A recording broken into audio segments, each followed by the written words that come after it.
welcome back to Batmania. I am Captain Logan. And I'm Eric! And it's time for something of a seminal event for me and Eric. Eric and I, for the last 6 years, have been talking together ad nauseum, maybe a little bit less over the last couple, but you and I have had 60 million different conversations about the oddities that we perceive in this film. Today, we're going to be watching Dark Knight Rises, which we will come right out front and say was a really kind of flabbergasting thing for us when we first saw it, and we spent months and even years trying to understand what was wrong with us, because we didn't think this was the greatest thing since sliced bread. I haven't seen it since theaters. Yeah. And I've never felt the need, because I saw it 3 or 4 times in theaters. Because I was like, it can't be what I saw. Yeah. I have to be missing something. They can't just not be explaining anything. Things can't just happen. Like, I saw Dark Knight, I saw Batman Begins, that's how Christopher Nolan makes movies. Yeah, and these characters don't not act like real people, and things don't, like you said, things don't just happen. I have to be missing something. So I saw this a number of times in theaters, and then we've discussed it for years. So you've played it over and over again in your mind. Yeah, and I've also watched lots of videos, like, deconstructing the film and talking about the film and things like that. So, like, even though I haven't seen it in, was it 6 years now? Is it 6? 6 years. Even though I haven't seen it in 6 years... We're into 6 years. It doesn't feel like I haven't seen it in 6 years. We have had... This is how long this has been. We here on Geekvolution have done 2 mock presidential elections since Dark Knight Rises came out. That is mind-blowing.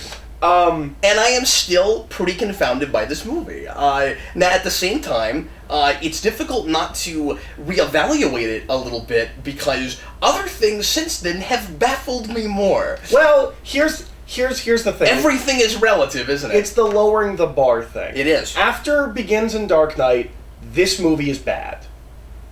After BVS and Suicide Squad... It's alright. It's not so bad. Yeah. Well, and also, comparing it to the franchise that it's in. So even though you're right, overall, the standards seem sometimes lowered by just the last thing you saw that was bizarre and you can't put it together, but it still made money, you know what I mean? Like even before we had that with Man of Steel and BVS, well, especially BVS, you go back to the Nolan movies, and you were still holding them to a particular standard, obviously, within itself, and I don't think it occurred to anybody. And of course, there are still lots of people who love this movie, but for those of us that are still perplexed by it and don't think it quite works, I don't think there was really anybody that went into this movie expecting bad. Mm-mm.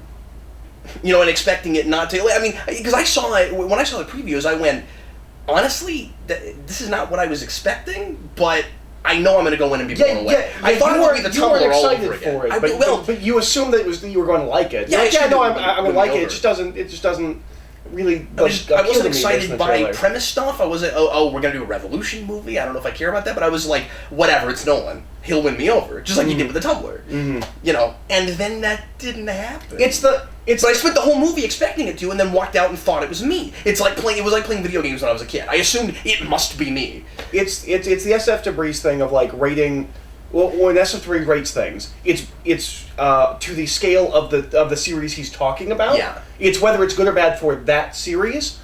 We have 2 movies that are easily between 8 and 10, and then this is like a 4 or a 5, like relative to the other films in the series. I think so too, but I rate differently than SF Debris, and and of course I'm a big fan of Debris. And he was if people haven't heard me talk about this before, he was one of my big influences. Debris has a lot to do with why I did this in the first place.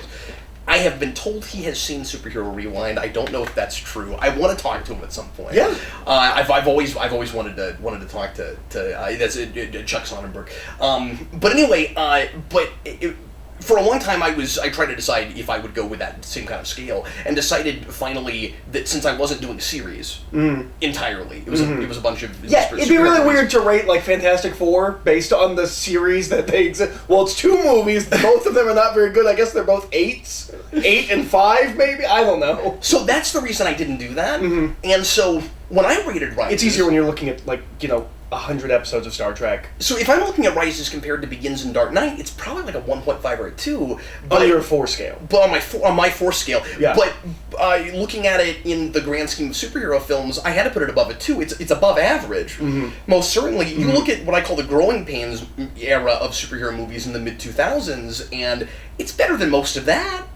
Yeah, it's better than the Fantastic Fours, it's better than Raimi Spider-Man's, it's better than the first and third X-Men movie. I would go as far as to say it's as good as Daredevil. Even the director's cut, I would say. Like, I'd go that far. It's as good as, if not better than Daredevil. You know what it doesn't have? It doesn't have a shot out a window where you can see the seam in the scenery behind it. It does not have that It problem. does not have that. No, and obviously, and we should get into the movie, but obviously, so bear with us because, again, this is a big deal for us. We've never together really talked about this movie on camera, and we've never watched it together, and again, you haven't seen it since the theater, so like, this is kind of a big deal for us, so bear with us with this lengthy opening. But anyway, the problems with this movie have nothing to do with production.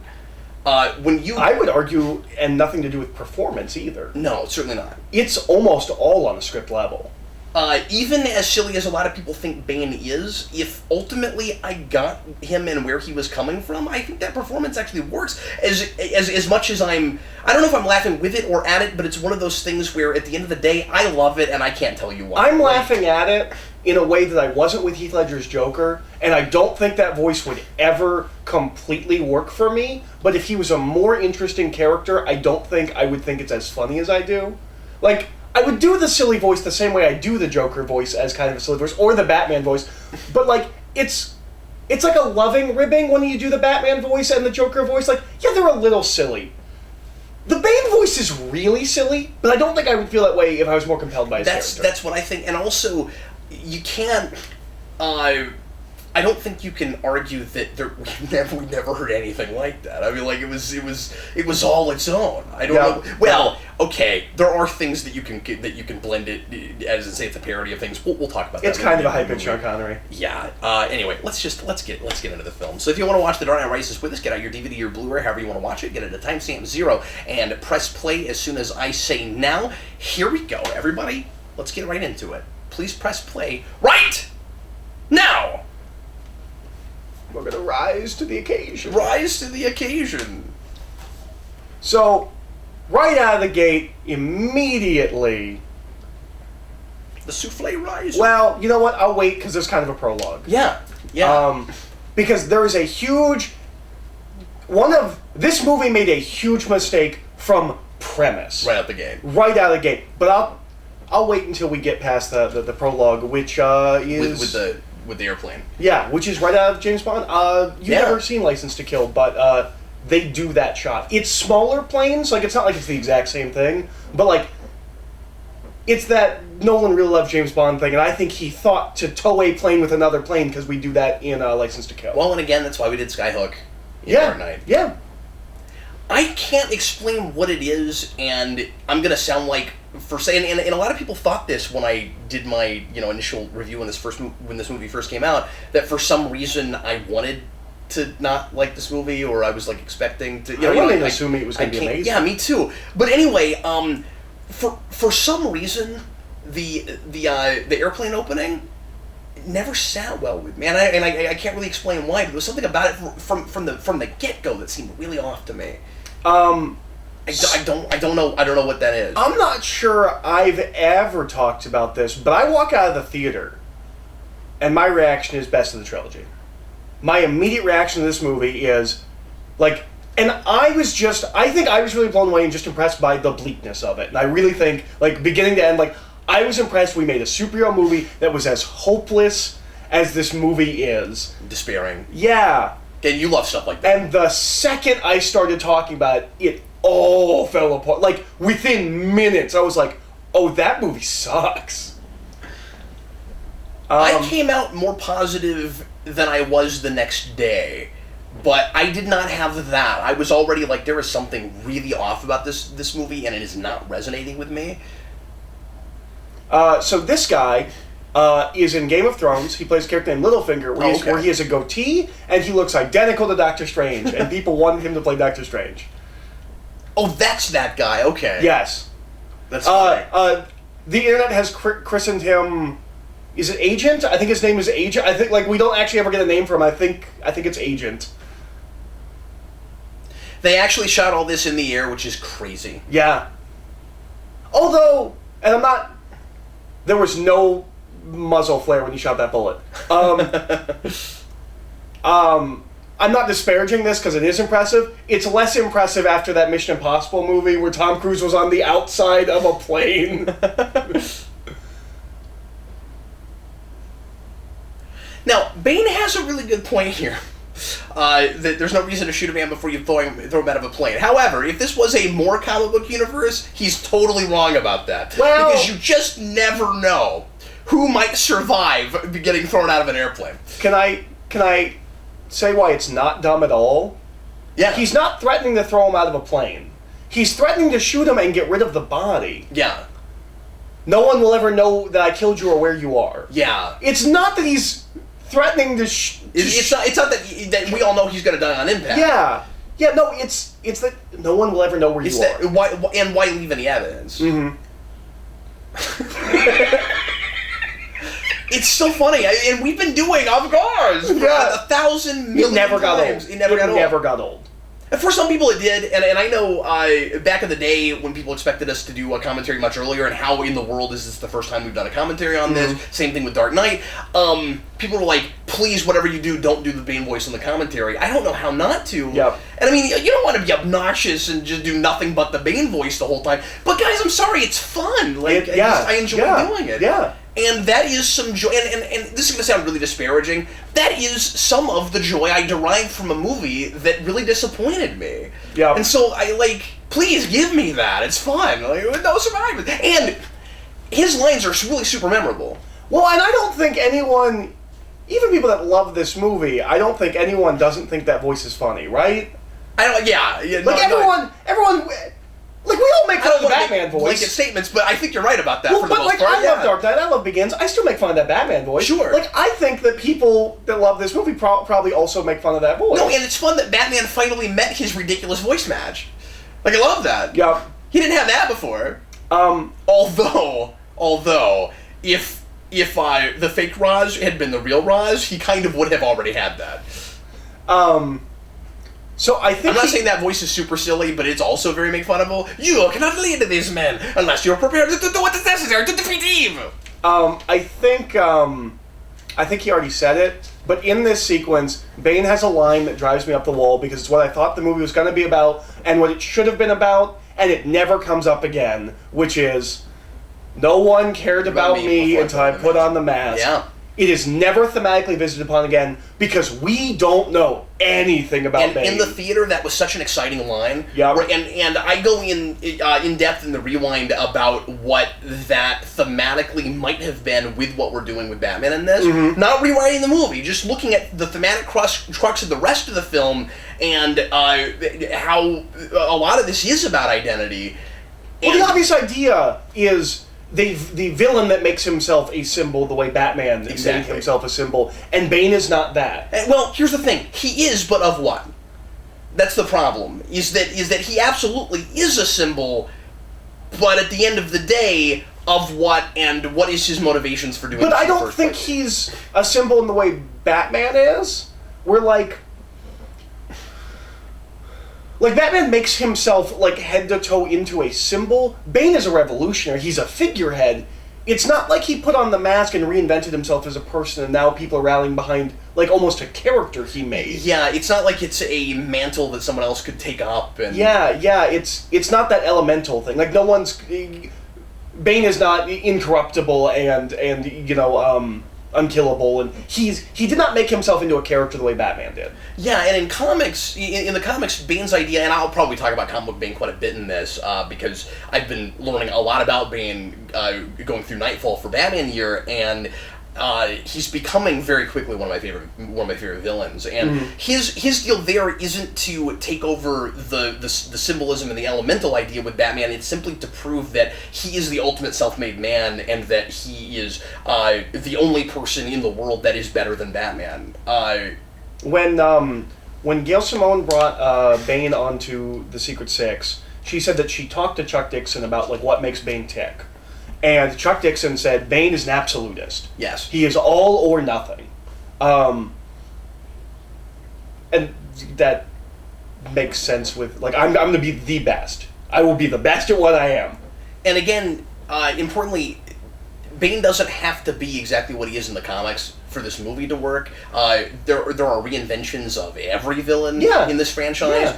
What's frustrating, though, is all the places where they acknowledge comic book Bane and his chemical makeup and his background, like, they like that stuff, but they can't figure out how to use it, so they just pay lip service to it and then don't replace it with anything. Just replace it with something. Bane is vacant and vapid in this movie. He is nothing. And spends the whole movie speechifying where you're trying to read him. You're trying to understand what he is. I don't know what he believes in. I don't either. Which is a problem when we're told he's a radical. He was too extreme for Ra's al Ghul. Okay, what is it that he does or believes that is extreme? And most importantly, why do his men rally around him to the point where they're willing to sacrifice themselves? Yep, like he's like a messianic figure. We get answers for none of this, and it gets even more weird when you get to Talia, because do his men even know about Talia? Are they rallying behind Talia and pretending to rally around Bane? Well, they pretty obviously do know about her, because it seems like they follow her at the end like they do him. But do they know he pulls Bane strings, or she pulls Bane strings? I'm not sure. Like, frankly, there? I don't know that. I mean, he does, but I'm not sure if they're supposed to kind of be partners initially, or. And then I don't know if he's like willing to die for something he believes in because he's got this bomb and he's going to blow up everyone if anyone goes across the bridges. And I believe that he's really going to do that, and he's not just bluffing, but I'm never totally sure. And then, but then, like if he's willing to do that, what is it that he's trying to perpetuate beyond her revenge? Yeah. What is it that he believes in? If he's extremist, what is he so extreme about? Okay, so I'm going to talk about the immediate problem with this movie, which is that it's built on faulty foundation. We spent 2 movies starting a universe, and then we made a 3rd movie concluding a trilogy that we did not start. Exactly. This was not a trilogy before. Jumping ahead 8 years and having Bruce Wayne not have been Batman for 8 years is a huge mistake that fundamentally is a problem for this movie as part of a trilogy. That's right. I don't know if I can... It's so weird, like, I don't know if it's a problem for this movie. It's a problem for this trilogy. Yeah. It completely fails as a continuation of the previous 2 films. Because the first 2 films were not the beginning of a trilogy. They were the beginning of Batman's career. They were the beginning of Batman, obviously. Yeah. Batman Begins. And in Dark Knight, he's still a young Batman. I mean, like, it's really... And I don't mean just physically. It's really important that with the Joker, Batman faces a villain that doesn't immediately make sense to him, that he can't immediately psychoanalyze, that isn't like all the other criminals he's dealt with before. That's the beginning of the madmen that Batman both fights and creates in some way, right? It's the beginning of all of that. I'm not saying that you couldn't... It's counterintuitive to me, but I'm not saying you couldn't have done a 3rd movie that's the last thing you're going to do and wraps up everything, but at the very, very least, he's got to have history in between. Yeah, something has to have happened in between. Because when they first announced we're jumping, you clearly altered now what it's about to some degree. What the point is of starting where you started. And I think it's lying. I think saying it's the conclusion of a trilogy. I think this movie plays like it's the conclusion of a trilogy. It's lying to its audience that it was always supposed to be this. And it tries to. It does feel that way, and it also tries to get away with it by saying, "Oh yeah, but Batman is an idea, not a person." And that's how it thinks it's able to have its cake and eat it too. That doesn't work for me. I know there are people that works for. It didn't work for me. It just I don't know why he had to have been this for 8 years. I don't either. Why couldn't he have had adventures in between? And that's so counter to what the end of the last. Because I think there is an argument to basically say Begins and Dark Knight are a 2-part origin story, and then we're going to jump ahead and we're going to tell the last story. Yeah. I think that's fine. It's the year 1 Dark Knight Returns thing, right? Like, we're going to tell the beginning, we're going to tell the ending. This is not a beginning and an ending. Really. Like, nothing happened in between. I don't know why they made this choice. Well, especially because it makes the end of Dark Knight feel kind of silly in a way. where you say, and of course I've said this before, but where you get to the end of Dark Knight, he's going to run because he can take it. Oh, you meant that evening? Yeah, okay, for the next hour? And I had people argue with me and say, well, it's ambiguous about whether or not he stops being Batman that night. It sure seems like it. And at the very least, if not, he quits very quickly very quickly after, and that still seems like... And again... The movie gives you an explanation, but I'm not buying it. You know what I mean? For why he feels the need to immediately stop after that. It just like he's willing to be what the people need him to be, but I feel like it's pretty clear that meant continuing for at least some period of time, right? We're like he's gonna keep doing the right thing, but allowing people to think that he's not the good thing. Mm-hmm. That's clearly where that... Now, does it work if you just don't have the speech at the end? Like, if you don't have Gordon saying he'll run because he can take it? No, because that entire movie's about escalation. Yeah. We escalated to... nothing. Nothing escalated. We escalated to nothing. Well, yeah, the Joker shows up... But maybe that's supposed to be the idea, is my only thing with that, where it's like, yeah, if you take Batman out, you don't have escalation anymore, which is why you have but the Joker this Gotham that's limping along by Dark Knight Rises, which is supposed to be the idea. But, like, the Joker kind of shows up because Batman exists, but other people should show up because the Joker exists, which is another huge problem with this movie, is the decision to pretend the Joker never happened. I don't know that I have that problem with it exactly. Like, you would get pretenders. You would get the same way that you had people going out into the streets pretending to be Batman. You would have people going out to be the Joker. You're right, and you would have an escalation of madness. We don't know that didn't happen, and he got captured, and the good guys seem to have won. You see what I'm saying? Like, if Joker continues doing things, yes. I mean, you can make excuses for, like, this movie, but... that's making an excuse for this movie. No, but that's clearly not the intent of the end of Dark Knight. We're going to be doing this forever, you and I. That movie is telling you, we're not just... Like, this is not the only time they're going to confront each other. The Joker is going to be a recurring force in Gotham City. I understand not having the Joker as a recurring force in Gotham City because the actor died, not wanting to recast him, but this movie acts like he doesn't exist. No, that's true, but I think that's a problem for a separate reason than what you're saying. I think the issue with that is simply, this is trying to build on the ideas from that movie without acknowledging where it came from. That's weird. Yeah. I will say, and I felt immediately, Anne Hathaway's perfect. Yeah. She's a wonderful Catwoman. She's going to make some weird character decisions, but as performance-wise, I think she's great. Do you feel like she's shoehorned in at all? Like the movie could have kind of existed without her? Because I get, like structurally and thematically and stuff, like how she fits into the story, like that's competently put together. I think she only has to be here thematically. Exactly, yeah. You can rewrite this easily to remove her. The problem is... No, I like the idea of having somebody to replace Rachel because Bruce needs more of a motivation to want to move on eventually, but he doesn't spend enough time with her for me to buy that that's the woman necessarily. Yeah, well, it also is weird that, like, Batman quit because his girlfriend died, his not girlfriend died, like, that makes him feel like a completely different person who's way weaker than the person that we knew for the first two movies. That's kind of how I feel. And way less driven, and, The problem is, I don't actually think she represents what the movie wants her to represent.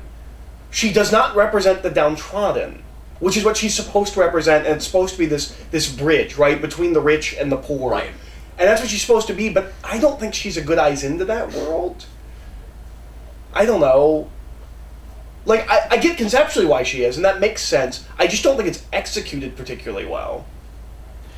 Yeah, the bottom line with this whole he stops being Batman for 8 years thing is really, if you had established that in the last movie, obviously that's potentially an interesting place to go.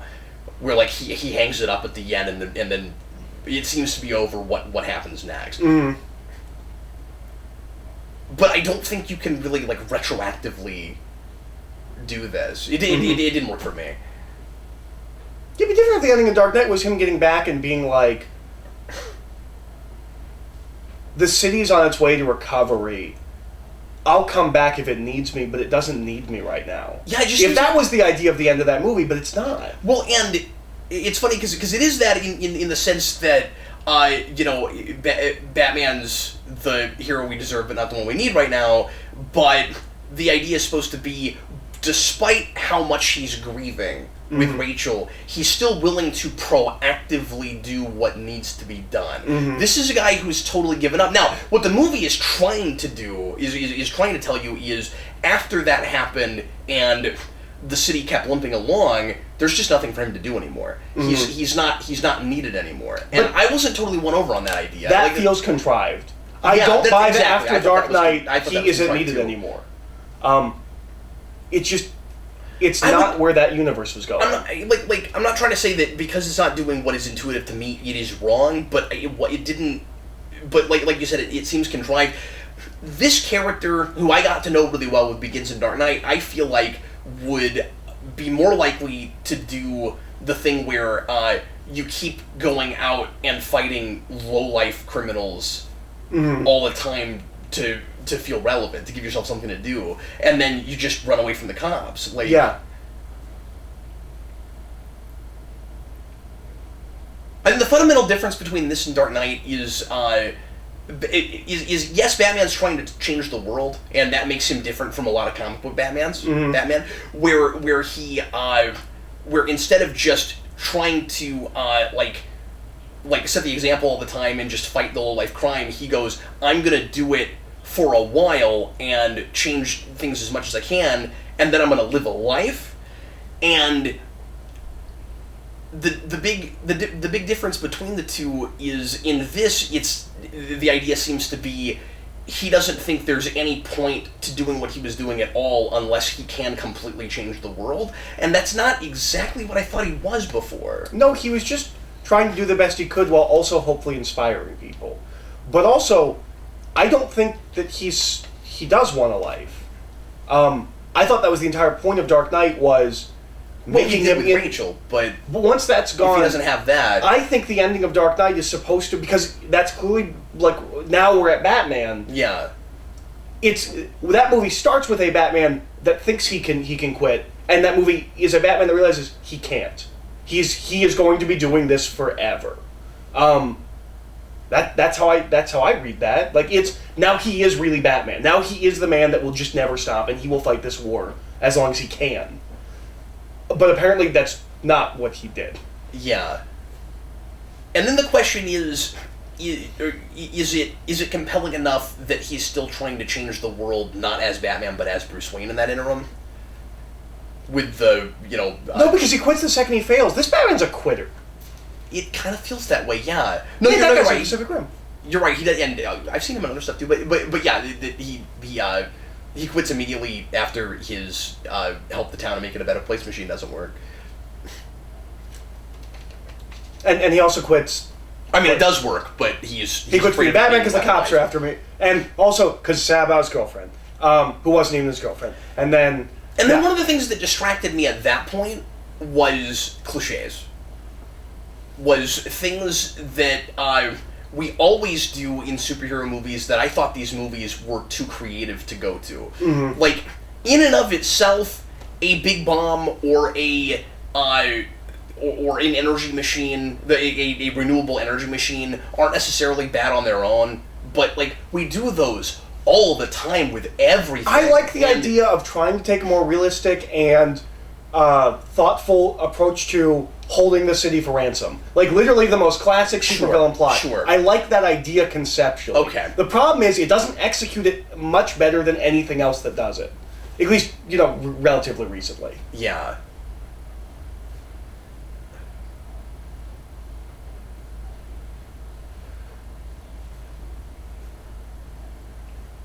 The first time I saw this, this was the scene where I really started questioning pacing and stuff. And on multiple viewings, I haven't had that problem with it as much. I think just because I know what I'm getting myself into. But I wasn't as drawn in by the Catwoman plot as the movie seemed to think I would be. And so all of this just feels like really intense, like The Dark Knight, but without the context. I'm not saying there is no context. I'm not saying I don't know what's going on here. Although, in the theater, I don't think I really the first time around, really got what I was watching with this part. It's like, okay, she's after some kind of, MacGuffin, and like Dark Knight wasn't broken up into subplots like this. Yeah, and the MacGuffin is the worst. They were all blended a little bit better, and like Begins and Dark Knight have very different structures, and I kind of wish this movie didn't feel so much like it was kind of doing the Dark Knight structure again in a way. You know what I mean? I think another like foundational flaw or problem, conceptually wrong idea, is so Begins is a couple of things. Like, it's kind of a crime movie, but it's also kind of a superhero. Like, it's really kind of like Christopher Nolan's take on the traditional superhero film, right? Sure. Like, that's what that is. It's his superhero origin. Dark Knight was a crime movie. And it's a samurai movie. Yes. Dark Knight was a crime movie. His idea for this was he was going to do a blockbuster. Yeah. He went into it going like, I'm going to make a movie like Michael Bay. And it's a terrorist revolution film, too. Yeah. I don't think that was...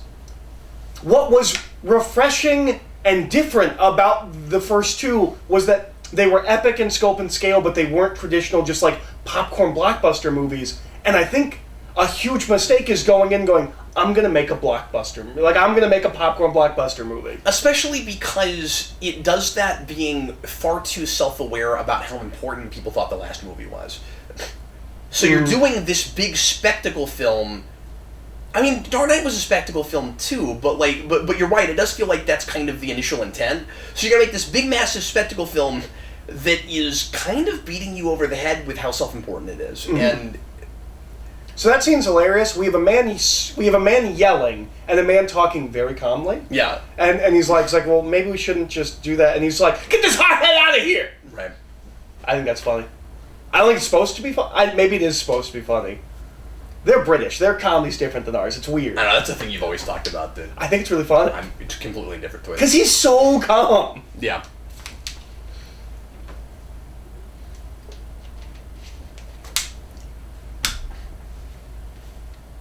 This is a good introduction. But I think it's just because... Yeah, it is. But I think it's just because he wants to rush in. Yeah. And he's young. And so he's just dismissing him immediately. Like, that's just super typical.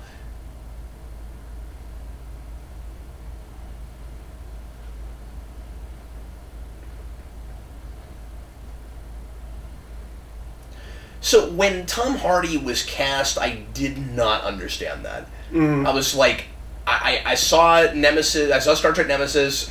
He's not a big guy. How is that Bane?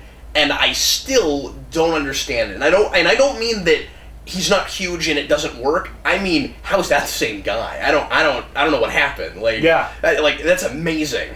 And we talk all the time about how amazing Christian Bale has been in being able to like bulk up and slim down and stuff. Tom Hardy has exactly the same thing. Yeah. Well, and what's really impressive about Tom Hardy is that so there are two kinds of muscular. There is the sexy muscular, which is what you traditionally see in film, which is you are specifically crafting muscles to look good. That's the six-pack ab and the... He's real muscular. He's the kind of muscular where like you actually like can ruin people's lives by punching them kind of muscular. He's MMA muscular. Yeah. We're always shooting him from underneath to make him look bigger, and I think that's really effective. And I mean, once again, don't get me wrong, he is big, but a lot of people when they were that viewers of ours that were confounded by my dislike for this movie were like, but Bane is great because he's menacing. I can't argue with that. I mean, absolutely, it is menacing, but I'm frustrated by, again, and I don't want to repeat myself too much, but I'm frustrated by how much he is, like constantly saying potentially fascinating things that just never add up at the end, because ultimately it's just a bunch of things he says to make this master plan happen that I don't think he even needs to say. I don't think it's important for the city of Gotham that it's false hope and that it looks like a revolution. I don't know why he does any of that. I don't know why he does any of that, yeah. So, there is, I think the laziest bit of writing in the whole movie is in this scene. When when Blake immediately knows he's Batman just because he looked in his eyes once and it reminded him of himself, no. I'm sorry, it's really contrived, I'll never buy that. And it also makes the Gordon thing worse. Yeah. It makes it so much worse. That Gordon has that epiphany moment where he finally realizes... Bruce Wayne! Yeah. Like, he spent time with the man. Yeah, now here's the thing. I don't agree with you, and I know this has been a big thing for you with this movie. I don't agree with you that this needed to be the Gordon that, in the back of his mind, knew it was Bruce Wayne all along. He obviously doesn't toward the end of Dark Knight. When Bruce crashes his car, and he talks to him there, and he's like, and Bruce says he was just trying to run that light. It's very clear he doesn't know he's Batman in that scene. Why would he know now when he didn't know back then? And he hasn't seen the man in 8 years. I guess you're right. But this makes it stupid. Yeah. But when you say it makes it worse, no, it's not a problem until this scene. I don't think. I don't know. He's been around Batman. He's also hung around Bruce Wayne a little bit. They both disappear at the same time. Like, well, yeah. I mean, he's got evidence. He's got reason to. Yeah, he found some evidence. I think he's smart enough to put the pieces together at least by this point. But that's fair. But I'm just saying he's not the Gordon that is always known. It's okay. And that's fair. My issue is... But yeah, I mean, you listen to the things he's put together, where he's like billionaire orphan and like, who else could it possibly be? Yeah, why is he the token guy that gets to figure that out? Now, to be fair, Blake is a good detective. We see him do detective stuff all through the movie. He is a good detective. But so is Gordon. Yeah. It's not that I think that when we get to the end... I guess it's not that I think he inherently has to know that he's Batman, but for some reason, him being like, Bruce Wayne, I think it makes him look like an idiot.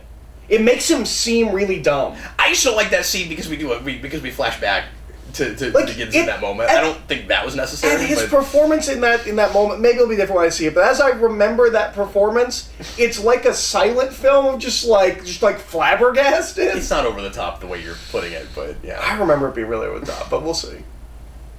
I mean, you've lived with it more than I have. That really, yeah, that scene really but it feels like forever ago for whatever reason. Like I'm having to wait for things to come back to me. Okay, I want to complain about John Daggett, just to say, why is it John Daggett? Like, it doesn't, I mean, like it'd be fun if it was Roland Daggett, just because obviously that's where you got it from, but you've already got a John in this movie. At the very least, name him something else. I don't get that. Yeah.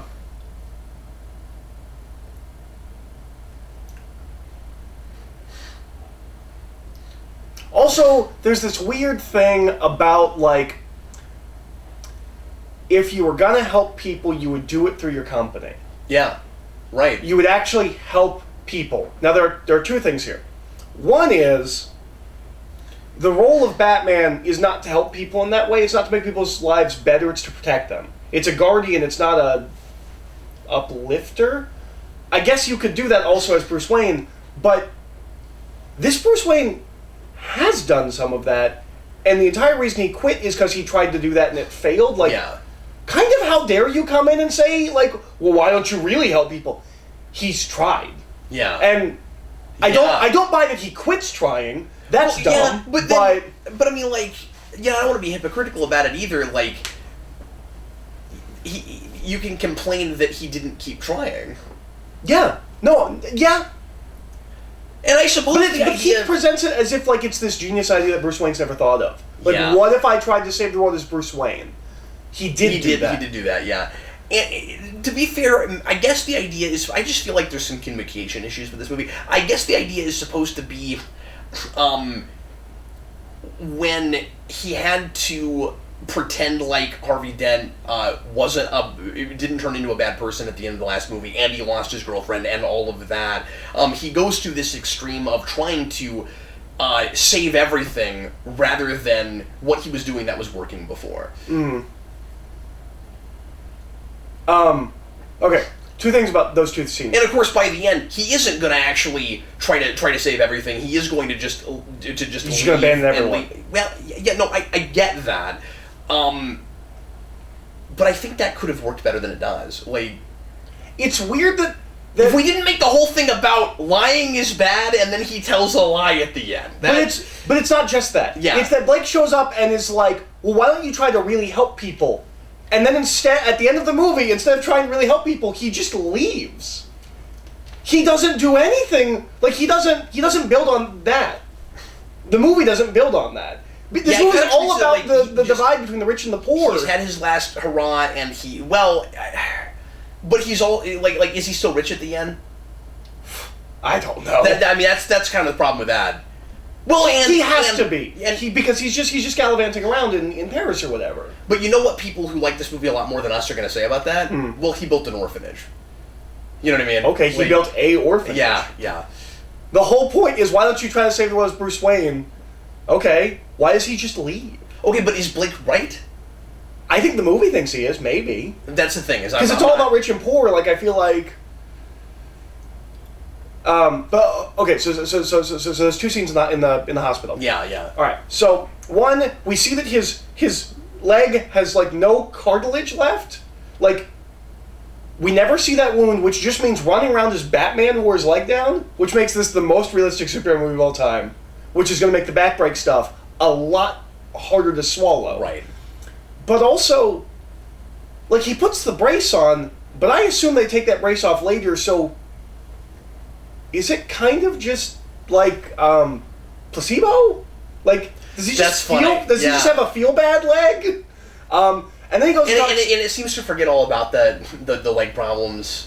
He completely forgets about it. Because he doesn't still have the thing in the prison, does he? I can't imagine Bane would leave him with that. And of course, that's real easy too. The plot device, prosthetic thing. Or not prosthetic, but fix my leg thing. Which is like a super kick thing, and he never uses that again. Like, he doesn't super kick anyone.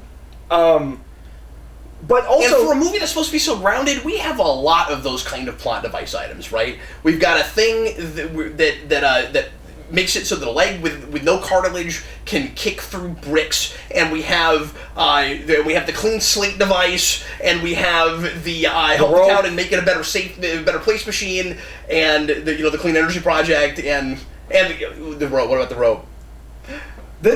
His back is almost broken. They punch it into place like it's a 70s kung fu movie, and then he falls on the rope, yanking it. That's true. We'll talk about that when we get. I'm just talking about the objects that can do anything you need them to do. Okay. Just I see what you mean. I'm just talking about the items of power in this movie, given how grounded it's supposed to be. And then the scene with the scene with Gordon, which I'm just thinking while I'm watching this movie right now. The clean slate. Makes slate clean as a clean slate. And so many literal metaphors. So many. Like, the clean slate is like first-year college writing project writing.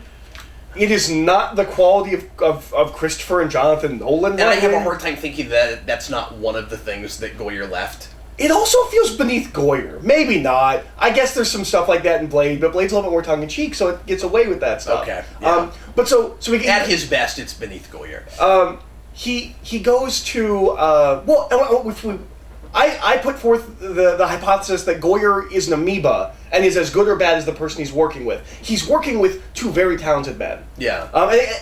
I have come down on my belief that as far as writing goes, I think Jonathan is the more talented of the two. I think Jonathan is a way better writer.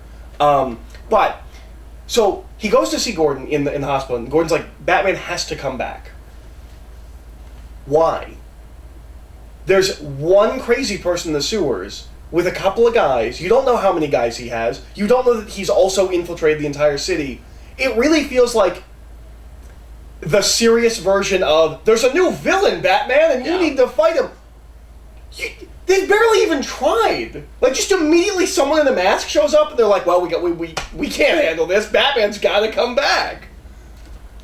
So something you were talking about earlier, there has been a lot of disagreement about whether this movie, and I think it's interesting, is like anti-corporate or pro-corporate. Is it anti-capitalism or pro-capitalism? And I think there's a lot of arguments you can make on both sides. Or perhaps it's trying to lay out the arguments and let you make up your own mind. And I don't know how well it's doing that, but... I believe if it comes down the side is pro-capitalism, some of that is just knowing the rest of Christopher Nolan's work. Sure, yeah. And he's very pro rich men in suits. Like, all of his movies are guys in suits movies, but, like... And I get the impression from him that he is a more wealthy, kind of high society kind of a guy. Sure. Who doesn't think that being rich is inherently evil? Yeah. Like he's all about corrupt you. And I'm sorry. Go ahead. He seems very classy, in the traditional British sense of that. I'm trying to think of what they call that in England, because there's a word for that. But anyways. And just realistically, it's hard to be completely anti-rich people when you're writing Batman. Mm-hmm.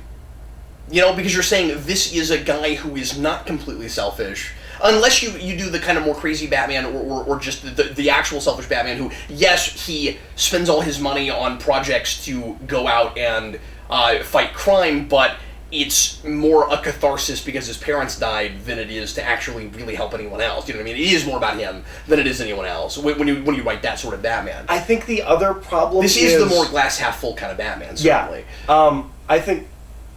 Also, this is all dumb. This is all really dumb. Okay, explain that. Go ahead. Okay. So we build 2 more tumblers because... We build the Bat... Because? Like... The impression we get from Begins is that we're not still making military weapons, right? Yeah, that's what I thought. It's all been mothballed. Why are they making weapons? And in 8 years, he's never shown him any of this? It's because the story is happening now. He has to be like, let me show you some toys. Well, and of course, Fox... Well, and they make it pretty clear that this is all newer. It's not like it was just sitting around, or at least that's the sense I got. It was at least the Bat, which why can't just be called the Batwing, but at least the Bat is newer. I think we're just supposed to believe that the tumblers were there the whole time. Oh yeah, sure. Why did they have multiple ones? Because it was a prototype. It's a prototype. It's how prototypes work. And when he says does it come in black, I don't think there was a black one. I think he painted it. I think he saw a brown tumbler and wanted to paint it black. Okay, it's just been a while. Let me ask the stupid question. I'm sorry, I just do not buy that device. Let me ask the stupid question, which is when Earl tries to take the company public and Begins, and then Fox takes over the board at the end. Does it still go public? I guess it does. Yes, they just own all of it. They own the majority shareholds. Okay, what business is it mostly in then? I don't know. Like maybe they are still making things for the military. I don't know. Also, well, okay, so I guess this is the real problem of... I'd never thought about this. There might be something I'm just forgetting. But this runs through Begins and Dark Knight if you think about it. He mothballed R&D, right? How do you know any of this, yes. Alfred? He Googled it. Oh, okay. This just does not feel like it would be a public record. I'm sorry, go ahead. This is what we're talking about, excommunicated and too extreme. Yes. We're never going to explain any of this. We're never going to understand what it was that Bane fundamentally disagreed with. And here in a second, I'll mention the thing that I cannot believe the movie doesn't open with. But sorry, go ahead. What does Wayne Enterprises do? Yeah. Because if you mothball R&D like we're told they do, yeah. So they can't be a technological company of any kind. Research and development makes technology. Yeah. So you can't be a tech company. What do they do? What is their business? So how does I assume they're probably a technology company. Like they've probably got that out of weapons development, but I assume they're a technology company because we just keep giving Batman gadgets that come from them, like the sonar device. Like I don't think you can just make that. Like you need the resources to make that. So I assume that they're a tech company.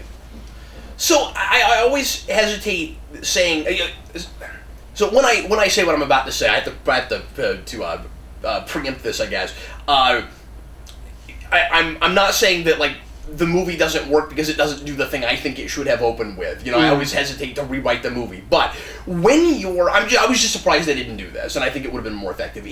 When you're trying to like manufacture this suddenly as a trilogy, and you say we're gonna bring back League of Shadows and the Ra's al Ghul thing, and we're gonna make it about, and we're gonna bookend it.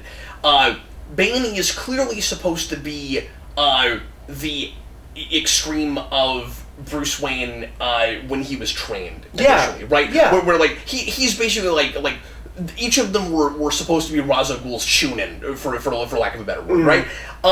Okay, how do you not open the movie with Bane's version of Batman Begins?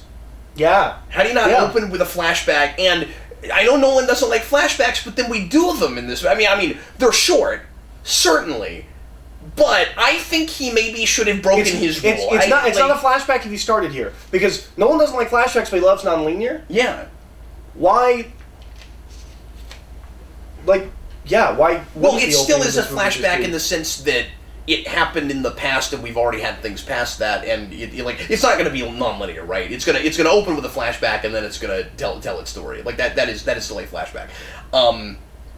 But what we did with Begins was more non-linear because we had two subplots that took place in different times that we were going back and forth between. But it's only for the first before act. We got wouldn't to it be Batman. interesting if the first act... And then it leads to that, so it's not a flashback. You see what I'm saying? But wouldn't it be interesting if the first act of this, the whole first act, was the structure of, if we're going back to Begins, we're trying to rhyme, kind of thing. I think so too. What if it was the Begin structure, but it was Bane getting here, and we intercut it with... I'm not saying that Bane would be the complete, eyes in for the whole first act, but, you would be telling the story, but you'd be intercutting it with Bane's training the way you did with Batman. And they clearly, especially because of the dialogue they lift from it during the backbreak scene, they clearly love Vengeance of Bane. Go full tilt and do it.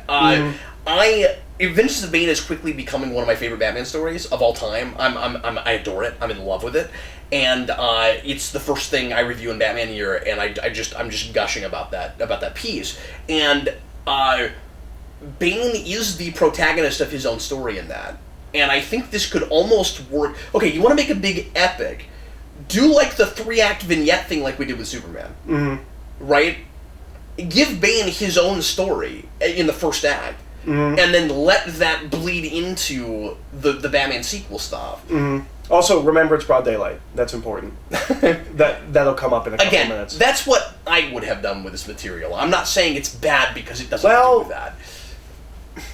I don't actually know if they love Bane or Vengeance of Bane, because one of the first things we heard about this movie is we have our story. Time to go mobile. Who the villain isn't nearly as important as what the idea is. That's true.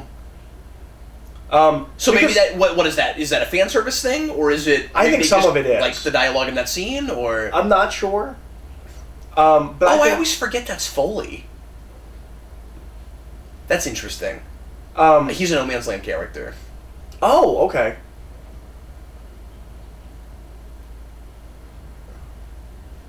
But I think he's the guy that's dating one of the female cops. I can't remember now. Okay. But anyway. But as everyone always likes to complain, where do the motorcycles come from? Sorry, go ahead. Yeah. Yeah.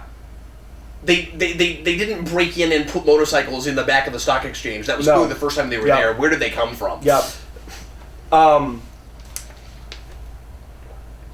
But I think and now we're under an underpass. I'm building. You'll see. Well, it's already darker here, right? Now it's night. Now it's night. We used an overpass to hide the transition from day to night because we shot our scenes wrong. It sure seems that way. Or we always intended to do this and hoped you didn't notice. I think this is extreme. It's fallback. Today is fallback. Is this supposed to be a continuation of the technology? Because I've never understood the stealth mode of the tumbler in Begins. I don't know what it does. It just seems like turning lights off and maybe creating darkness because it's so much darker where it is. Is this supposed to be that? And also, what does this gun do? Because I thought the gun was what was killing the lights, but it can't be that because it's a miniature driving or something, right? Okay, but he's driving around. He's not shooting it while he's driving. He had to stop to pull the gun out. So what was killing the lights? I never thought of that. I don't know. I tend to turn my brain off during action sequences that aren't really propelling story along. unless it's you're flying on rooftops, because that's fun. I'm not saying this isn't a well shot scene. I mean, like there's engaging stuff in the scene, but there's a lot of cheating and like not thinking things through in this sequence. Yeah, that's which true. is not really a thing in those first two movies. Yeah, that's fair. Again, it feels like a lot of the stuff that I think this movie wants to get away with, it would get away with if it was a lighter tone. If this was a Michael Bay movie or a Mick G movie or something, like, if this was a big summer blockbuster. But how much of that is Nolan wants to make a big blockbuster, and how much of it is a very competent director making a movie he feels strong-armed into making? Yeah. And I've always said that that's gotta be why thematically he goes the way he does, and why it doesn't seem to totally jive with the end of The Dark Knight. They are excited when they're making The Dark Knight and with possibilities and stuff, and when you get to this movie, Nolan makes a movie about a guy who wants to move on from what he's been making himself do, and who has one last hurrah, does the best he can, but at the end of the day just doesn't want to do it anymore, and then passes the mantle on to someone else. Nolan doesn't know who that's going to be yet, but passes it on to someone else and says, do it your own way, and you don't have to be exactly what I am. And maybe have a little bit more fun. Maybe have a little more fun. This movie is very self-reflective. I think. I don't think I'm, and I talk about all that in the rewind. I don't think I'm reading too much into that. I really think that's what the movie's about, personally, for Nolan. I have always taken the faulty foundation that this is built on, of jumping 8 years ahead and saying it's the end of a trilogy. I have always taken that as Nolan didn't really want to make this movie. It really seems like he did have a lot of ideas for what he would do with another movie, and then Heath Ledger died, and he was like, well, I'm not going to do it. We know Heath Ledger was involved in that, and like, it almost seemed like he felt like with the passing of Heath Ledger, he's like, it would almost be disrespectful to make another one, at least for me. Yeah. I think this movie is what it is because Christopher Nolan didn't want them to be able to ask him to come back. Yeah, me too. He made it the end of a trilogy so that there was no question that he would not come back and make another one. Yeah. Those first two movies... And he did it competently enough that he was able to win over a lot of the audience in now it's a trilogy, and maybe it was always supposed to be, and that kind of thing, and it definitely wouldn't have been. And I don't think it would have had such a sense of finality, even if he wasn't going to make any more, right? If Ledger hadn't died. It really seems like studios... Well, no, because those first two movies, especially being like a James Bond guy, I think he thinks he's building a new James Bond with those first two movies. And I don't get this is a Batman that could go on for 15 movies. And I don't know if I'm right about this, but I don't get the sense from interviews and things that what little we know about him, and of course Nolan's a real private guy, but I get the sense that he doesn't have the ego to say, I'm the only person that can work in this universe. No. I really don't think he has that. I think Warner's had that, and that's why they wouldn't let him not be involved in Man of Steel, which he also seemed to have no interest in, and that movie is so tonally connected to these movies and is so self-important like this film is, and like some of Dark Knight is. I think studios legitimately do not understand creative people, and I like his delivery. That the idea that like Nolan's great, therefore, even if he doesn't want to do this movie, it's still going to be great. Like, I don't think they understand like the emotionally what goes into creativity. Yeah, and that if you don't want to do it, you're not going to put your best work in. And I really think they would have been better served having someone else make this movie. Just and not have because it be a man's had consistent work doesn't mean that you can always expect that from him, especially if you make him do a thing he's not that interested in doing. Or he's just burnt out on something. I mean, everyone can get burnt out. Yeah. That can happen to all of us. And yeah, to treat the man like a commodity as opposed to a creator is, of course, a mistake and unfair to the man. And this is, I think, one of the only superhero franchises that legitimately could have gotten real directors. Yeah. I think people would have jumped to make the sequel to Dark Knight. Yeah, like of course. Real directors, like I've always said David Fincher should have been the guy. We know David Fincher has danced around making superhero movies occasionally. David Fincher is the guy to make a sequel to Dark Knight. And like, you wanted me over on this guy, but Shane Black wouldn't have been bad. I don't know if he actually would have been able to do it as serious, but maybe that would have made sense in a, okay, now he's Batman, we're going to move into a slightly more Batman world. I think I would have loved the movie. Yeah, I think that man could write a serious movie that somewhat has his sensibilities, but doesn't go to, as comedic places. But yeah, but I think there's a lot of people that could have made a sequel to Dark Knight, that would have made a sequel to Dark Knight, who otherwise would not necessarily jump on a superhero film. Yeah, especially in the super over-controlled superhero films that we have now. And maybe if he wasn't so far past his prime, Donner might have been good too. Directing. Yeah.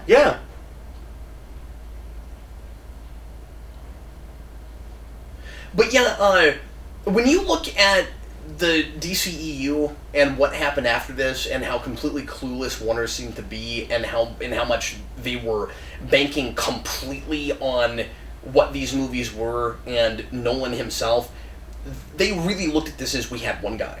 Mm. Yeah, I mean, they had no sense of direction whatsoever. We had one guy that knew how to make this stuff and work. They were terrified to lose him. Yep. No, Man of Steel really seems to indicate they were not letting this movie get made without Nolan. How pressured do you think he was? And remember how big the gap is between... Yeah, and that's part of why I'm asking you that, because he said, we're not going to make a movie unless we have a story to tell, and my sense was always... that is him and his sense of integrity through and through. He's not lying, but how much was he pressured? If I remember correctly, it's been a while since I looked into this. It's simply a question. He made this movie because they said he would have complete creative freedom on his next film. So he got to make Interstellar with the budget he got to make it with. Yeah, that's because right. he made this movie. So that was a compromise they made. What's unfortunate is that the first two films are artistic pieces by an artist. And the third film in this trilogy is you do the corporate work so that you can make your art. Which is not what the first two films were. While telling you how poignant and important it is. Mm-hmm. And again, there's ideas here, certainly, but it's really in your face about them, and is too obvious, and it doesn't all, add up character and story-wise, so I don't really care as much about his ideas as I'd like to, because I feel like there's not enough of an internal logic that's getting me there. So, as I always say, don't make a movie that's just there to be a mouthpiece for making some kind of a statement. And this movie's not just making a political statement. As I said earlier, there's a question about where it even sides with some things, but it is thematically just going, look, Batman is rising, and that's interesting because it's symbolic of something. You know what I mean?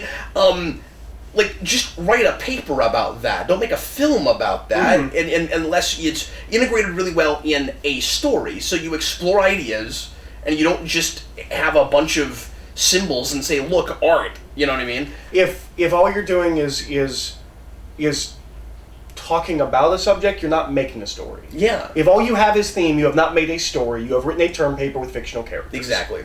And this is not The Matrix. Yeah. I mean, this is not The Matrix. That is for that. This is not The Matrix. No, I mean, I'm saying it's not The Matrix in the first place. Yeah, the Matrix is archetypal characters. It's a fairy tale. It knows that. Mm-hmm. Or a fable or something. Whatever. Also, that scene is maybe one of the only scenes I've ever seen in film that is supposed to play for comedy, and everyone laughs, but no one is laughing with it but at it. So that's what that feels like. So that's what that feels like, standing alone on a roof in a Batman voice? The problem is, it's a fine line. I think it's very funny. I don't know why he talks to himself in a Batman voice. And this isn't the Batman that thinks of himself as Batman first. It's just not. And even though he's becoming obsessed with coming back and being Batman, and he's not ready to do that, and all of that, it's not this psychological hang-up thing where he's like, when he's in the bat suit, now I'm Batman. He's never really been like that, and the voice has always been just to disguise Bruce Wayne. Also, like something else I'm going to bring up later that you do not have an issue with as much as I do, and I hate, Well, that's a good question. No, I'm kidding. One of the it's playing on Batman as an idea and an icon, and not what they built in their films. He did not constantly disappear from people. Right? Like, this is not the Batman who's, like, every time he shows up and talks to someone, he disappears before they can finish a sentence. Most of the time he disappears after they're done talking. That's true. He's a more polite Batman. Yeah. Much like when we get to the Armory line, we are playing with you know what Batman is. Do not remember what we did in those first two films, because it's not that. It's acting like he has the history of Batman without having it. Also, it's been 8 years. It's weird to be hung up on that. This scene has always been really problematic for me, and the issue is it's really difficult when you have 8 years in between and people have changed and grown, and I wasn't there for that, to even be critical of this, but I don't know if I'm buying it. So the deal is, after those 8 years have passed, it is possible that Alfred has changed enough in how he feels about Bruce and what he's doing because he's so disappointed that he's given up, and now he's coming back, but as he says, maybe Batman's not the right way to try. You're not Batman anymore. The Alfred we had before does not give up on Bruce Wayne. You have the Why Do We Fall thing. You have in Begins the repeated exchange of you haven't given up on me, never. That all could have changed in 8 years, but I wasn't there for it, and that makes it really difficult for me to know if this works or not. It doesn't in the moment, especially the first time I saw it. It did not work. Well, it also feels like, not unlike Dark Knight Returns, they have no idea what to do with this character in this movie, and so let's just get rid of him. They write him out. Also, it's really strange we never come back to him until the funeral, and I really dislike that. Yeah. But also, look, no one's perfect. We don't all speak great, right? Like, all the time, we don't always use words the best way you can. We don't always word well, right? Certainly you, just now. It sounds like the fakest lie. Even though in the previous movie we saw him get a letter from Rachel that said she was going to leave him for Harvey Dent, and he burns it to spare Bruce Wayne the pain. It sounds like he's lying. It's just not great writing. Of course Bruce Wayne is like, why would you lie to me, to try and he's like, I'm using the truth. And I know a lot of people... That's what liars say. I know a lot of people think his performance is amazing in that scene. Obviously, Michael Caine's always good. Yeah. Quality is the par for Michael Caine. The problem is, I'm not liking the lines he's given there. Which is a problem with a lot of this movie. I love Catwoman. I think she gets some really bad lines. Yeah. Or I love the performance of Catwoman. I think she gets some really bad lines. I kind of want her to come back. I think she's good enough. I kind of want her to be Catwoman again in a different Batman movie. That is one of those scenes, and I might be wrong about this, but there are a couple bits, and that's one of them, where I feel like the actors in the scene might be kind of questioning the dialogue they're saying. And I really got that, especially the first time I saw this with Michael Caine in that scene. I didn't talk about Alfred a lot in the rewind. I've always felt funky about that whole thing. I did not remember how little she is in the beginning of this movie. She's hardly in this. They had a scene at the party, and then this scene, I think there's maybe one other short scene. Last time I saw this, I felt like she was more present than I had given it credit for originally. And the deal is, we're still just doing a whole lot of setup right now. This movie opens pretty slow. And we're still, very hip deep in the first act. I mean, our first act plot point is going to be the back break. And she's going to feel more present because of, the affair, which I never really cared for either. I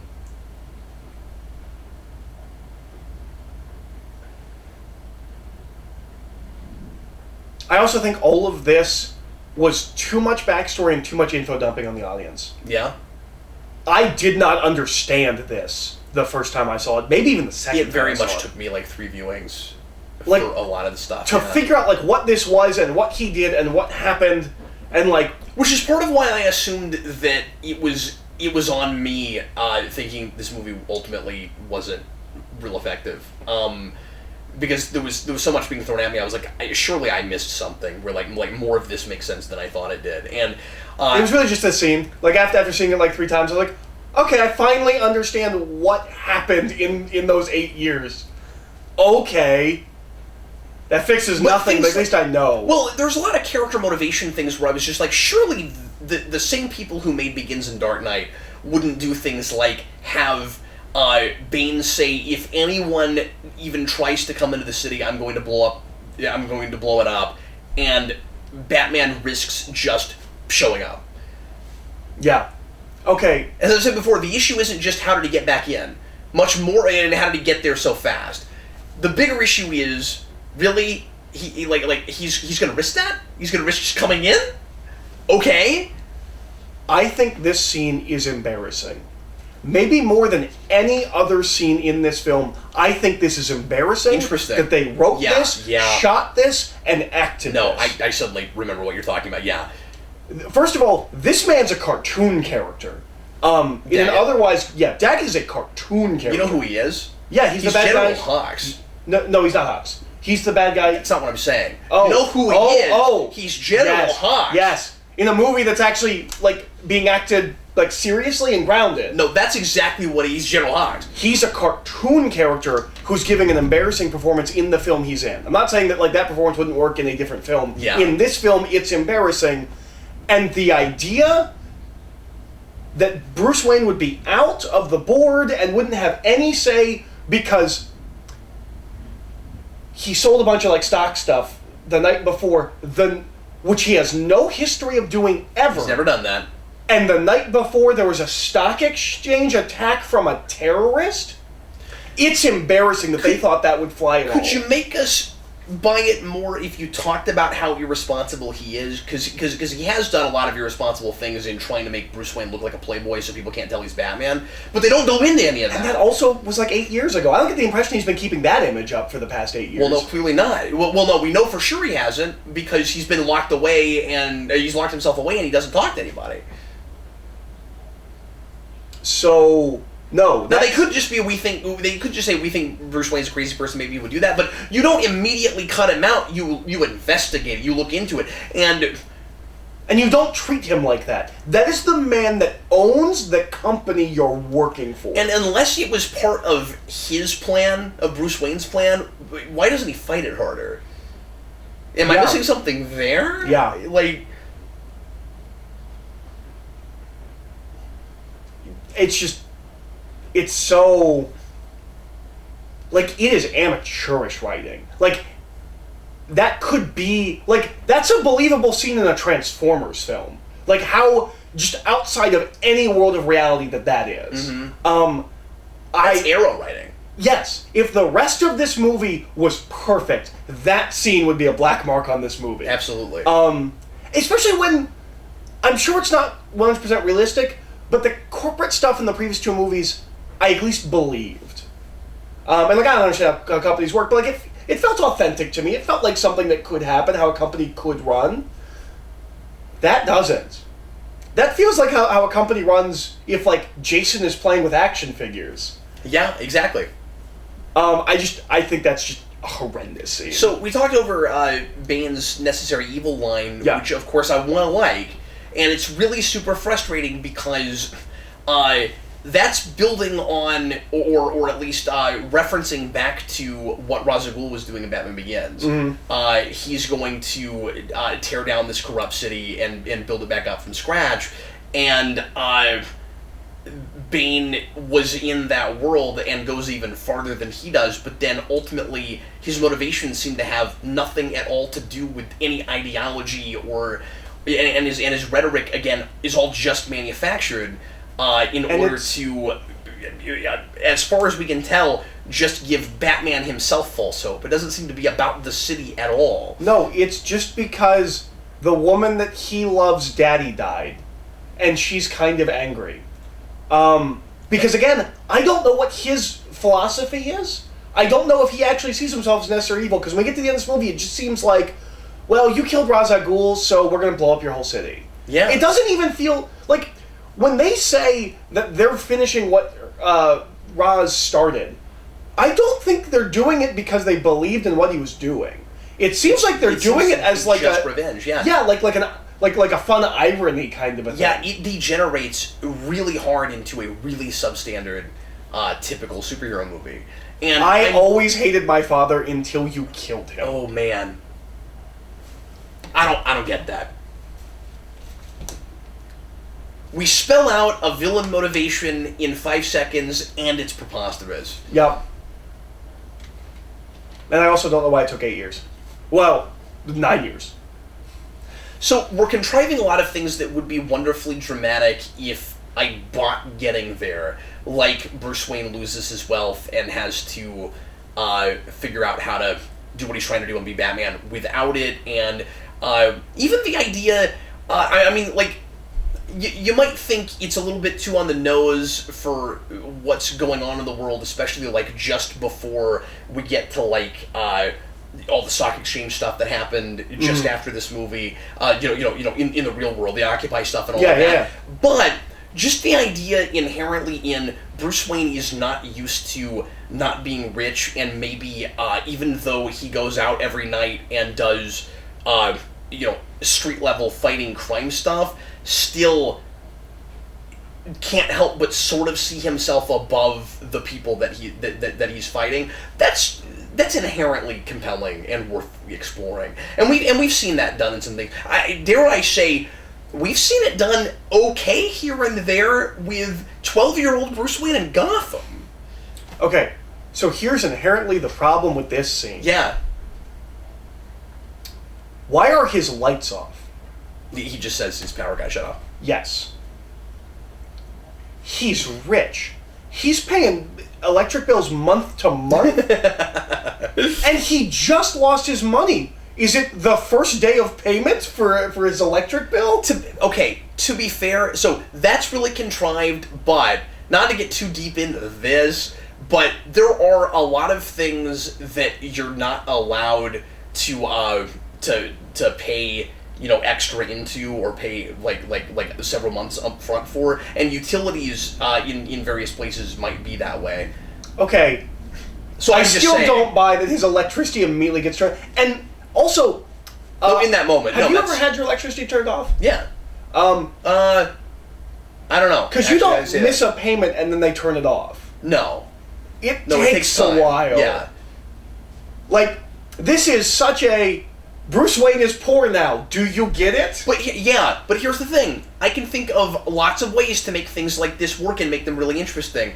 Bane in Nightfall is doing everything he can behind the scenes to put Batman to his lowest point. And you could have Bane pulling so many strings in the background that he even gets the electric company to turn his power off if he knew he was Bruce Wayne, which, by the way, he does. So,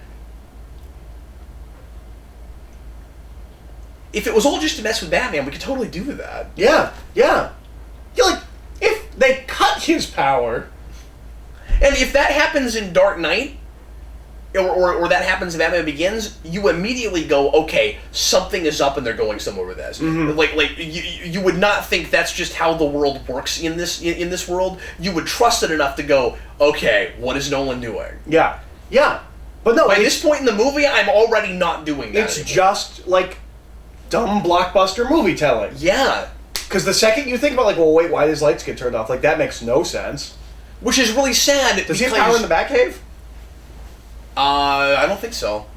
Okay. Well, but he would have to, right? I would think so. That's a good question. He just repels up and down to get his batsuit. That's really funny. That could be on a different generator, though. No, you've done nothing but tell me how much you hate me. How could you betray me?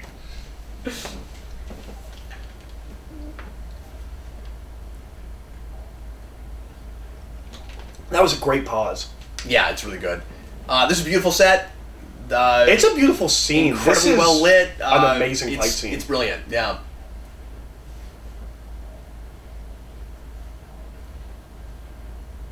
And if you just gave me this scene isolated from the rest of the movie, I'd be like, that must be the greatest Batman movie ever made. Yeah. Like, no, this is such an amazing fight scene.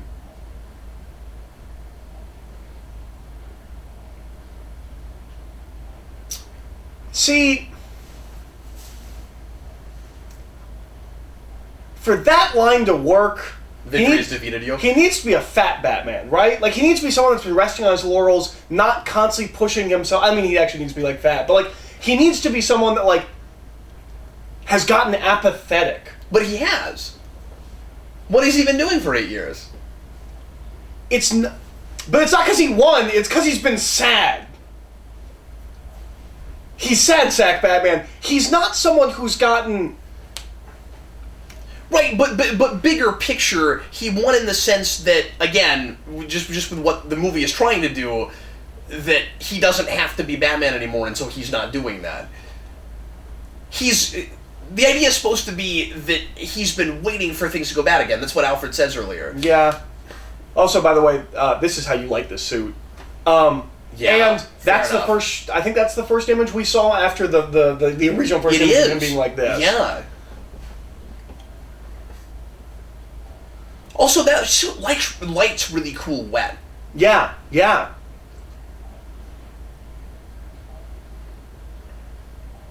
Okay, but the problem is, when we get to the end of this movie, I don't know if you're actually angry about that. Yeah. Because, again, I don't know whether you believe in the League of Shadows it's one of those ideology. Weird places where I either really need flashbacks, which I'm always impressed when we can get away without, because they're often just backstory as opposed to actually, continuing the story along.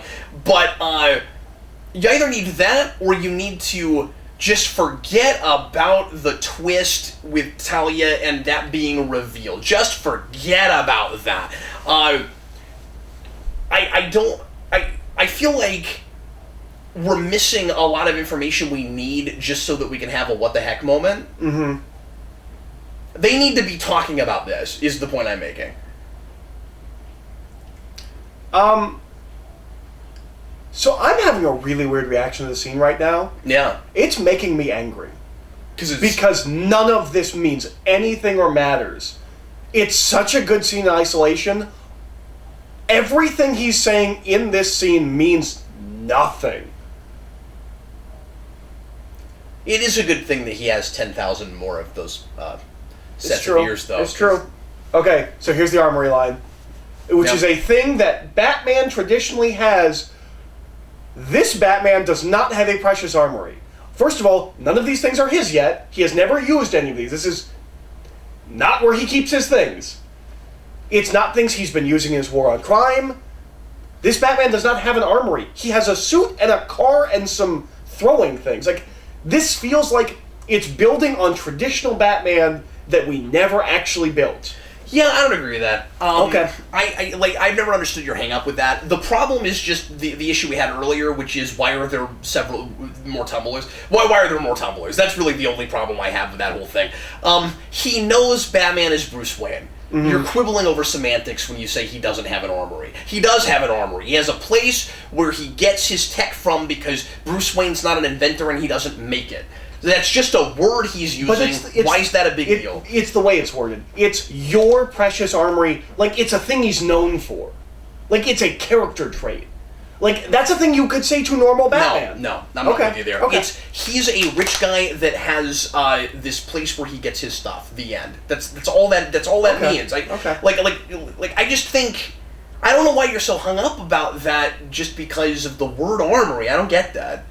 It's both words. It's precious armory. I don't know. It feels to me like we're living in a Batman universe, but there hasn't been a Batman for 8 years, and this isn't a Batman that had all that stuff. No, but he does rely on it, and Bane can put two and two together and be like, okay, I know you're Bruce Wayne, and I saw the Tumblr on TV because it was damn good television, and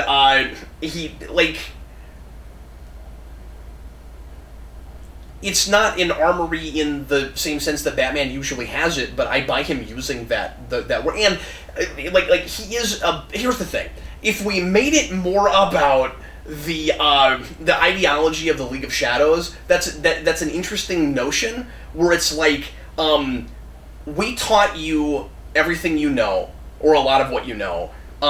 You used us for your war on crime, which didn't go far enough, and you killed our leader, and you rely on all this technology, and you're not even, like, really a real, you know, League of Shadows member. Like, well, and that could have been interesting if, like, it is a gadgety Batman. Like, I like that it's acknowledging the fact that he's not Detective Batman. Like, but if he, I don't know, was more gadgety and more reliant on that, and, like, he really had, well, a cell phone thing at the end of Dark Knight. He relies on that pretty hard. I know, but, like, he is a pretty gadgety Batman. I'm saying getting into this movie, which would be, by the way, a great name for an action figure. Gadgety Batman.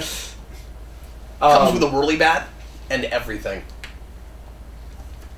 So, how long does it take to do this? To fly here, to put him here, then to fly back? It's a really good question. So this pit, I remember. You probably remember this too. Do you remember the set photos of this pit? Which was a place in like the desert where there was a green screen. Like, yes, I do remember that. And everyone was like, oh my god, it's the Lazarus Pit. Yeah. It has to be the Lazarus Pit. They wouldn't do anything other than the Lazarus Pit. It must be the Lazarus Pit. Yeah, right. What else could that green hole in the ground be? I've had a lot of arguments with people about this, or at least I brought this up and people have disagreed with me. But as ungrounded as this movie that is pretending to be more grounded than it is ends up being, the Lazarus Pit would have made it more realistic. I just stand by that.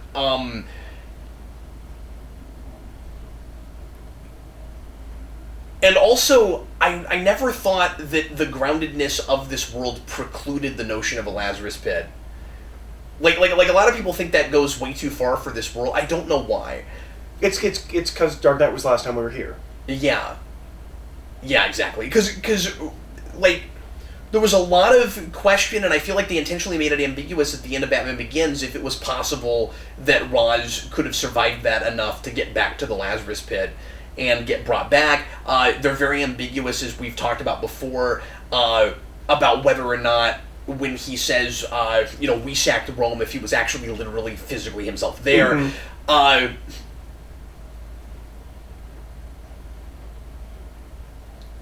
Just because you don't go to a bunch of wild pseudoscience or even magic-y things doesn't preclude the possibility of eventually getting there.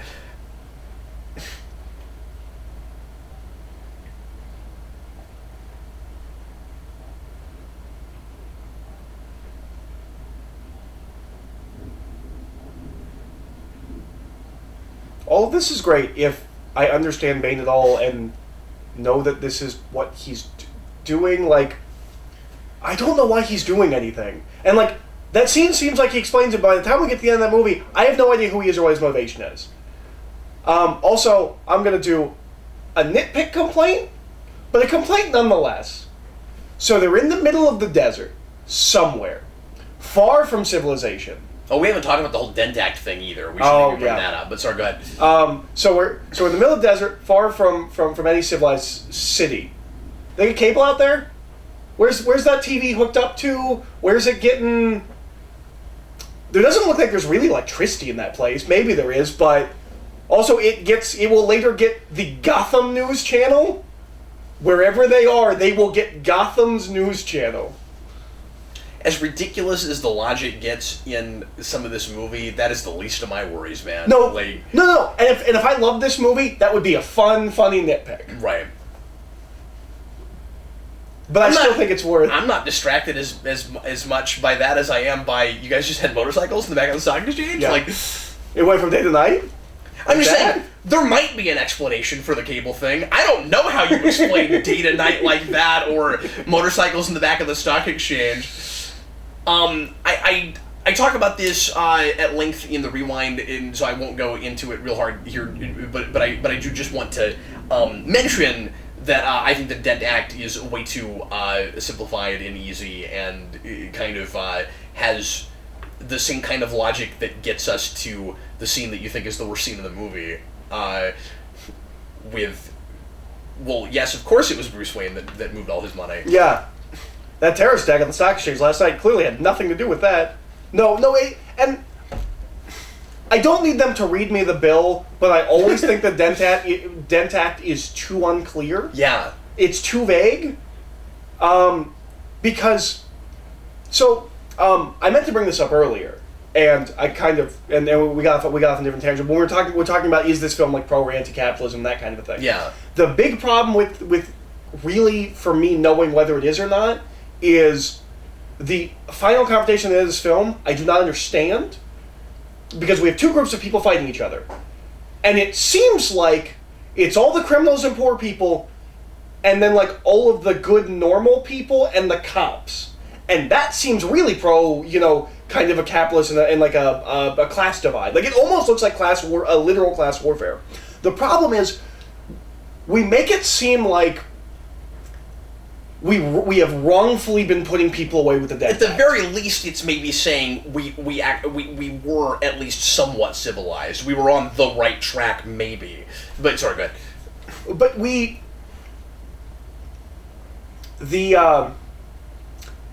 it seems like it's playing at this idea that like we've been putting away people we shouldn't have been putting away. We have been too tough on crime. But all you see from anyone who gets out of Arkham or is it Blackgate in this, or is it just a prison? I think it's Blackgate. Okay.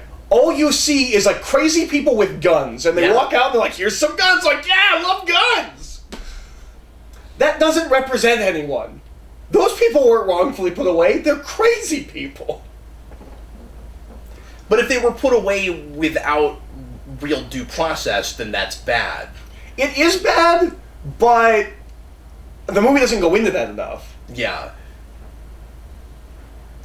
The whole point with the end of The Dark Knight was simply the city won't fall apart and eat itself, like Joker says, if they don't lose what hope they built from a public servant who really was through and through a good person. Mm-hmm. That's all that was about. We've made too big of a deal out of that with this movie and literalizing it with political legislation. Mm-hmm. I think. Yeah, because it's not about, like, it's not like his. In Dark Knight, it doesn't feel like his death is being used to catapult anything as much as it is to not tarnish that legacy and make... They don't want people to know that this very good man was corrupted. And that's why I don't understand why this movie treats it like it was inherently wrong just because it was a lie and like Gotham has limped along and it actually like can't get to a good place until everyone knows that lie, because you can make the argument that Dent was never corrupted. Mm-hmm. You see what I'm saying? And maybe some people will look at that as too much of like a loophole or whatever, but it's not like he was paid off or like his face was blown up and like his girlfriend was murdered. Like, yeah, he lost his mind. That is the dictionary definition. That's not becoming evil. An insanity plea. Yeah. Yeah. Also, as much as they clearly love Dark Knight Returns, I'm not saying they need to replay that scene. I'm not saying that by the way, I'm not saying that it's perfectly right what they did. I'm saying there's an argument. Yeah. And that's one of the things I appreciate. And about it feels like the movie made that argument. This basically just says like Gordon, fling your hand into the filth is going way too far. Yeah. But I'm sorry, what were we saying? This movie loves or they love Dark Knight Returns. Like not just because this movie said, like they've talked about, like they love Dark Knight Returns. That book has a whole scene about making a call based on evidence with World War II, and whether he lied to the American people and said that they didn't know. Right. It has a whole scene about that. Yeah. This movie doesn't discuss it. It's just, nope, you were wrong. That was bad. Meanwhile, Bruce Wayne at the end is held up as this like wonderful, almost perfect hero by passing the mantle along to someone else and letting everyone think that Batman died. Yeah. How was that not the same thing, or at least close enough? In the ballpark enough. Couldn't you easily make a fourth movie that's all about how he was a horrible person for lying to the people? Just have a villain show up and be like, I saw Bruce Wayne in France. He's just walking around, not even disguised because I didn't in any way. He just left our city. He just left it. He's not helping. He's just using his money to hang out with his girlfriend. I get what the point is supposed to be, but we're much more concerned with thematic ideas than we are with and just symbols and stuff than we are with who these people actually are and looking at the consequences of their real actions. So the idea is supposed to be, well, he's given enough and he should he deserves to get to move on. But if anybody found out that he pretended to he pretended to kill himself, that he faked his own death, and he's off sipping wine with Catwoman in France, they'd be a little bit miffed. Well, and it comes off like an almost childish view of telling the truth is always right and lying is always bad. Yeah. As the movie talks about, never mind the fact that he lies at the end. At the end, yeah. It's too black and white. You know what this movie feels like? It's but what about the context surrounding that? This movie feels like they actually did get someone else in to make the sequel to Dark Knight, and they were trying really hard to channel Christopher Nolan and do what he did. Which is so weird, because it's the same people. Yeah, well, given that it's the same people, it feels like they weren't trying as hard, or weren't as invested. Yeah. Again, on the script side. This is what happens when you didn't fully have a story to tell, but you're trying to convince the audience that you do. How do you have... Because we're trying to be tonally consistent with what came before, which is hard to do when those movies were about so much, and this just is made because they need another Batman movie. How do you do this with, So we're gonna have this big demonstration. We're gonna have this big demonstration with athletes. This movie's about false hope and heroes and who you should believe in, and we're never gonna talk about athletes. In the scene with athletes, have some kind of thematic line from Bane where he's like, oh, these people, you think they're heroes, you put them on Wheaties. On Wheaties! Why? It's... he could just run down, the players, you think all of these people are heroes, here's the bad things these people have done. It's just a football field because it's a big blockbuster movie. It could have been thematically connected to what you're talking about the whole movie. Yeah, and it's acting like it's really thematically relevant only with the national anthem, I think. Mm-hmm. I guess in just saying, the American dream and American freedom and stuff is a facade, I guess is all that's really doing. Sure. And it's a child because I've never really thought to analyze this, but I guess this is what we're doing with that, right? We're it's a lovely, lovely voice. It's an innocent child who's being brought up in this, facade, and that doesn't realize how darker the world really is. Yeah. Unfortunately, the movie seems to operate on the logic of a child. And that, she doesn't have, or is it a boy? I guess it's a boy. He doesn't have the all the potential to do anything he wants. We pretend like he does. If he's not already in the upper echelon, it's going to be much harder for him to make it, and in whatever it is he wants to do, and because Bane's touting up the fears people have about the people in power taking everything from them and not making it possible for them to live out their dreams. Mm-hmm. Which again isn't backed by any kind of motivation of his other than exploiting that, which could be interesting as long as he had a motivation. I don't mean that he has to believe everything he's selling. Mm-hmm. Yeah. We haven't talked at all about the cult. Okay. And we should bring this up. Yes. As a relevant plot point happened? I guess I'm fine now. I'll just get up. That's hilarious! That is, to some degree, what Deacon Blackfire is doing in the cult, where he's preying on people's fears and he doesn't actually buy his own crap. He does it through religion. Yeah. It's a very 80s kind of it's televangelist kind of a thing. Yeah. So we should say I had you read The Cult before we rewatched this film. Yeah. Because I read The Cult I think a year or two ago, and I was like, oh, this is Dark Knight Rises. This is the book that they're going to. Yeah. Like, more so than anything else, I think this is... And I don't think it's all just a bunch of stuff that happens to be in that book. I think they are looking at that book really hard. There's no way around it. And it makes sense for when they were reading comics. That was a big comic. It's kind of been lost in the hands of time a little bit, but that was a big comic. I'd never heard of it. It was released like Dark Knight Returns, where it was big, prestige format, 4-issue miniseries. It's in that tone. It's a big deal when it comes out. I believe Jonathan Nolan must have read this book. Yeah. And I think this book is the #1 Batman comic they were looking at when they made this movie. Yeah, me too. And all the way to the point where I think it influenced the title. The Dark Knight Will Rise is a line of dialogue toward the end of that book. And it's looking at that more than it is No Man's Land, because it's really easy to look at this movie as mostly a triple blend of, now it's coffee, of of Dark Knight Returns and Nightfall and No Man's Land, and they're looking at No Man's Land a little bit. They have to be aware of No Man's Land. They're looking at Dark Knight Returns a little bit. We know they're aware of that one. At least for the coming back. Because of the coming back thing. Yeah. And but with... just something about the way... You suck, Bane! You suck, Bane! Who said that? Kill them all!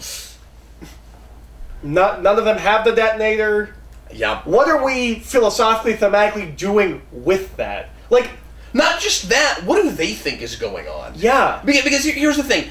I don't think this actually is explaining, like even being a fake story, I don't think what he's telling them would be compelling to anyone, or they would even understand what he is pretending to be doing. Mm-hmm. It's very confusing when he says, one of you holds the detonator, if I... that guy. When he says one of you holds the detonator, if I'm sitting in that audience, I'm immediately looking under my seat to see if I'm one of the people that holds the detonator. Like that threw me so hard. And it was forever before I decided definitively, okay, so he really is talking about Talia? Even though she's not a citizen? It's like a and then you get to the thing. end, and she's like, well, I'm not a citizen. And I'm like, oh, all right, but...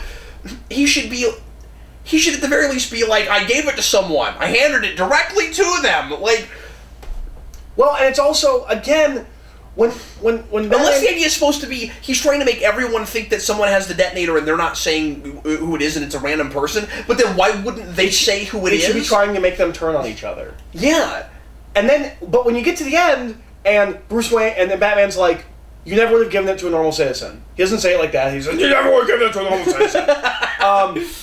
But that should be, like, if you didn't get it before that, that should be the moment where it's like, oh, Bane's lying. Everything Bane's saying is, he doesn't actually buy into what he's saying. He should be like Deacon Blackfire, where, like, he is building a cult around himself that he doesn't believe in. The problem is, I never know what he believes in. And he doesn't... Once we get that reveal, I don't know who he is, who he really is. He makes people in Gotham participate and be part of the society he's creating because they want to survive. But he doesn't make a bunch of people believe his nonsense, like which is what Fire does in the cult. Movie thinks he is doing. Yeah, and also we don't have enough of a sense of the citizens in Gotham once he takes over and creates kind of his own No Man's Land.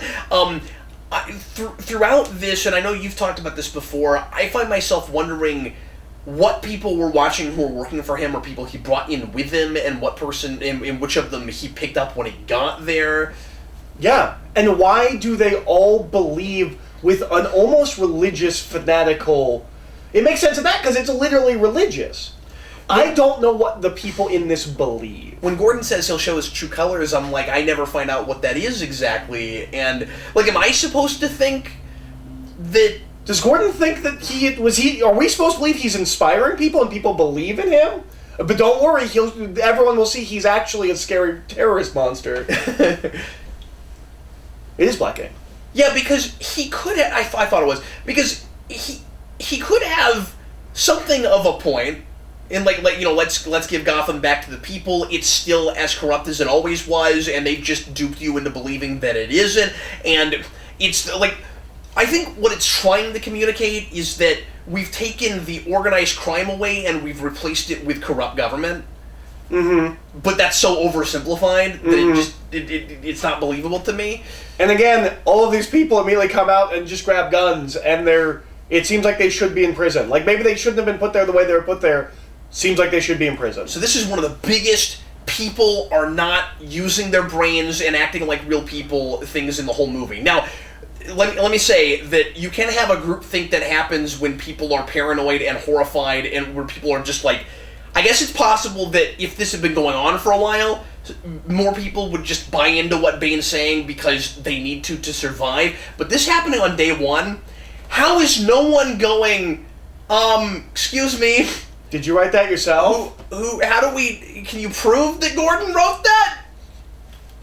Yeah, no, this is ridiculous. And again, I think the movie wants us to believe that people are run over by this. We never see what the people of Gotham are actually thinking or doing, but the way Gordon's reacting makes me think he's like, oh no, they all know. Yeah. Why would anyone believe the crazy man that just blew up your sports stadium and the bridges? Well, we talked over this at the beginning, and I meant to bring it up, but when Gordon gives his speech at the beginning at the officers' ball or whatever it is, and decides, or I forget what that is, but when they're at Wayne Manor and they put on that party, and he's like, you know what? No, I'm not gonna tell you the thing I'm gonna tell you. Like, no one is questioning in the audience what he was gonna say. It just seems like these people are already that stupid, and Gordon knows it. Mm-hmm. Is always the way it feels, and this is one of those movies where there are a couple of characters that have read the script and are not worried about anything they do because of that, right? Mm. Gordon is sometimes one of them, where he's kind of read the script, and obviously Bruce Wayne, because he's going to come back into Gotham, and he knows it's not going to blow up because he's read the script, and Bane's not going to do that. That seems really bad. Yeah. Well, we were talking about that earlier. Also, well, the whole hands in the filth thing. Yeah, because he quit. He quit right after. Myths of opportunity. That's what I was talking about earlier. Mm-hmm. There's also a point where he looks like Adam Sandler, and I can't deal with it. Like there it is. That's Adam Sandler's angry face. And also, just the head bob thing is really silly. There was a point earlier... He's basically just coming out and saying, you people are idiots, and I know that you're going to buy the dumb things that I'm saying. There was a point when he held up the Harvey Dent picture just the way he moved. He looked like Raphael and Ninja Turtles. He was like, tell me, you didn't pay money for this. So, you said something right after this movie came out that I thought was really interesting. I've never heard you bring it up before. I don't know if you even remember if you said it, and I want to know if you agree with 6 year earlier Eric Holden. So this is 20-year-old Eric Holden speaking. Yeah, 20-year-old Eric Holden speaking. So, you said this scene would have been a lot better, and this whole Harvey Dent thing would make a lot more sense if it turned like the corruption thing. You know what I'm going to say? If it turned out that Harvey Dent was indeed still alive and is in Blackgate, and he brings Two-Face out. Yeah. So that's what they should have done. Yes. Do you remember this? Do you remember saying this? I do vaguely. But no, like that's clearly how this scene is punctuated. He pulls out Harvey Dent and goes, "Look at the man that you all thought was dead." Yeah. Yeah, no, that would be a great way to punctuate this scene. I was a genius 6 years ago. If they hit him away, and of course a lot of people didn't believe that Harvey Dent was dead at the end of Dark Knight, even though it was always obvious to me that he was definitely dead. We were like, well, we didn't see a body, and there wasn't it wasn't an open casket, and you can do anything in movies. This movie retconned so much of Dark Knight. They could have gotten away with that, yeah. And then there is maybe some question about what Gordon's doing, if that's... Because then he's even hiding it from Batman, right? Yeah, yeah. His hands are plenty filthy in some ways. In some ways, sure. So the last shot we had of Bane, where he moves like this, he's totally doing a Doomsvince. Also, I'm pretty sure Doomsvince was doing a Bane. I'm pretty sure Vince could have played Bane. He has the eyebrows. He's got the body type too. Yeah. He looked up. Yeah, Vince could have been Bane. Vince should have been Bane. Yeah. You know, at one time, the villain of Batman Year was going to be Captain Bane. I was going to get a Bane mask. I was going to do Captain Bane. It seemed a little too obvious, so I didn't go there. But yes, I'm Captain Bane. Okay. Hello, everyone. Which is the only time we're ever going to mention that he has a mask, and also it undermines No One Cared About Me until I put on the mask, because it's a functional mask. It's not a symbol. He wears it so he's not in agony all the time. I also don't know how it works. But I guess the idea is supposed to be it makes him scarier, and he's more, because he keeps talking about himself like the devil. Like people people didn't take him as seriously before, but now he seems like this inhuman monster. But we don't actually get any of that in the movie. No, that's true. Okay, so we know there was more to this. And yes, I don't know how he eats. Because this movie that condones or that not condones. What's the opposite of condones? Condemns. Condemns. This movie that condemns lying. We know for a fact that Nolan is a liar. That he says that this film is everything they shot. This is the script. Because right after this movie came out, someone who had worked on the costuming for this movie did an interview and hadn't seen the film yet. And they were talking about how they built 4 Bane masks, and there were scenes with Bane when he was younger, and you watched him grow, and the mask developed. And in the interview they say, well, there's no way that they're not in the movie. They're insanely important. I think all of the issues with Bane's motivation might be in those scenes that we will never see because Christopher Nolan doesn't put deleted scenes on his DVDs. We know for a fact that there was at least more backstory for Bane that we don't get to see. Because we shot scenes with multiple masks of him growing up and the mask developing. And according to the costumer, they're really important scenes. Yeah. This guy should have been Alfred Molina. I think he's pretty good, though. No, he is. He just kind of reminds me of Alfred Molina. So, and if you remind me of a different actor, it should be that different actor. Not to the degree of Man of Steel, but this movie has the problem Man of Steel will have, which is we didn't rewrite the ending to match, and the big change in the backstory feels like an afterthought that we tacked in the last few minutes, and then we didn't go back and change it. So that dialogue he has about in the backbreak scene about not seeing the light until it was blinding and all of that, it matches the first backstory but not the second. Yeah, because he's also lying in that scene. Yeah. And why? Because he knows that Bruce Wayne's going to go here and meet Stick, and Stick is going to tell him this backstory about him so that he believes that's Bane, because he knows that when he gets back to Gotham, because he knows he's coming back to Gotham, they'll be able to twist and reveal that it's not Bane, it's Talia. Also, do you buy that Bane owns this prison over Talia? I don't know. I've never had that thought before. Okay, so he's like, this is Bane's prison now. I'm like, but he'll turn out to sort of just be a henchman for Talia, and it seems like... Well, that's a problem with Bane throughout this whole movie. Like, yeah. Are the League of Shadows working for him, or are they working for Talia? Mm-hmm. Okay, so here's a question that I hadn't thought of before this.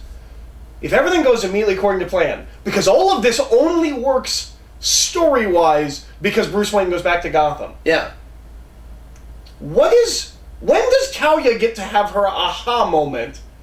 Well, I guess they would come back and she'd be like, by the way, I'm Ra's al Ghul's daughter, and now we're going to kill you after we've destroyed Gotham. Yeah, that's what would have happened. Okay, that's dumb. You do it when you put him in the prison, right?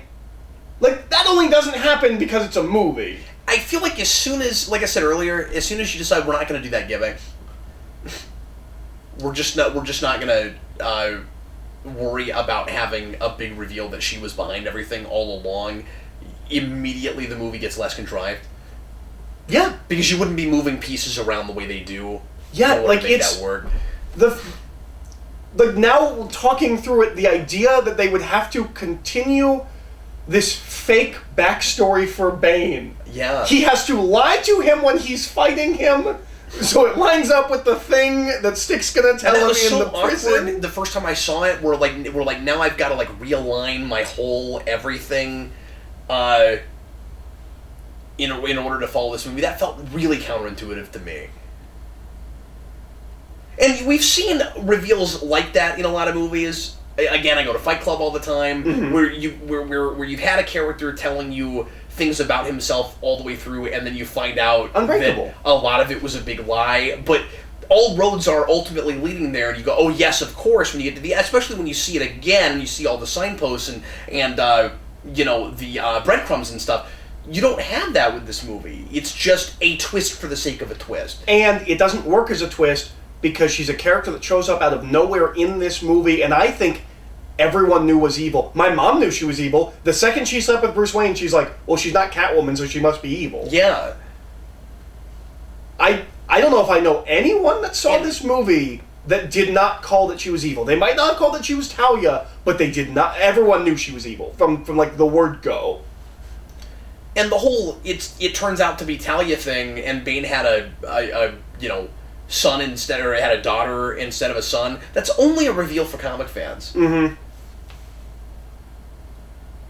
We didn't change the continuity. The idea, yeah. Like, isn't that a big surprise? And so now it should be another 4 months before he can do anything.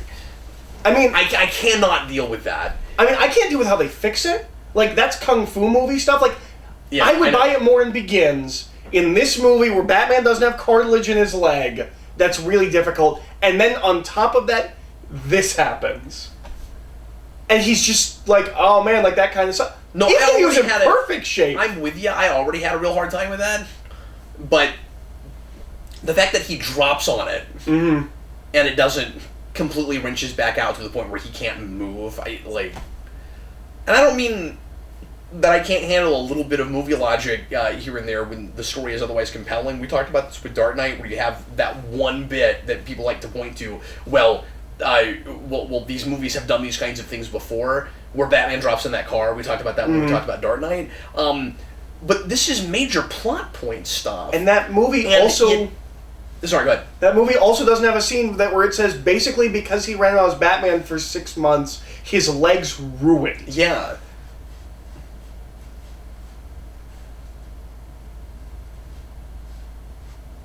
I still feel like the stakes for Batman personally are really high throughout the rest of the Dark Knight, regardless of the fact that he was able to survive a fall onto a car. Yeah. You see what I'm saying? With this, it feels like, okay, and that's not the only example. There are multiple examples where we're just going to keep writing him out of stuff, and through like no ingenuity of his own, and we're getting to Gotham. We'll also write him into things. Yeah, we're not going to see him overcome a lot of major adversity that would make me be rooting for him more, especially when you start him in a less sympathetic place at the beginning where he's given up. So you got to build him back up. He has to emotionally rise and not just physically rise. And I think a lot of that is done pretty in a kind of a hackneyed way.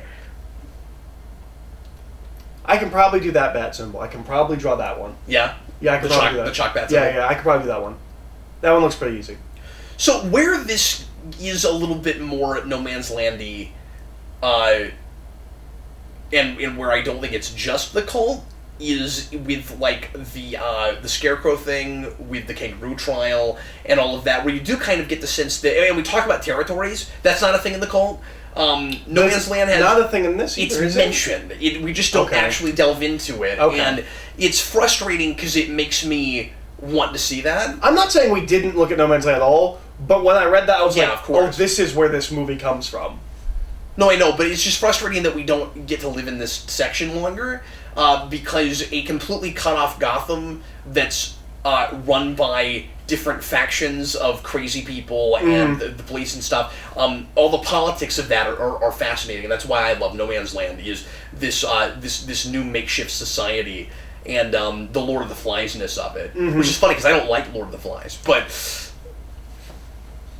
And I want to like the Kangaroo Court, but it continues with my, what do the normal people in Gotham think?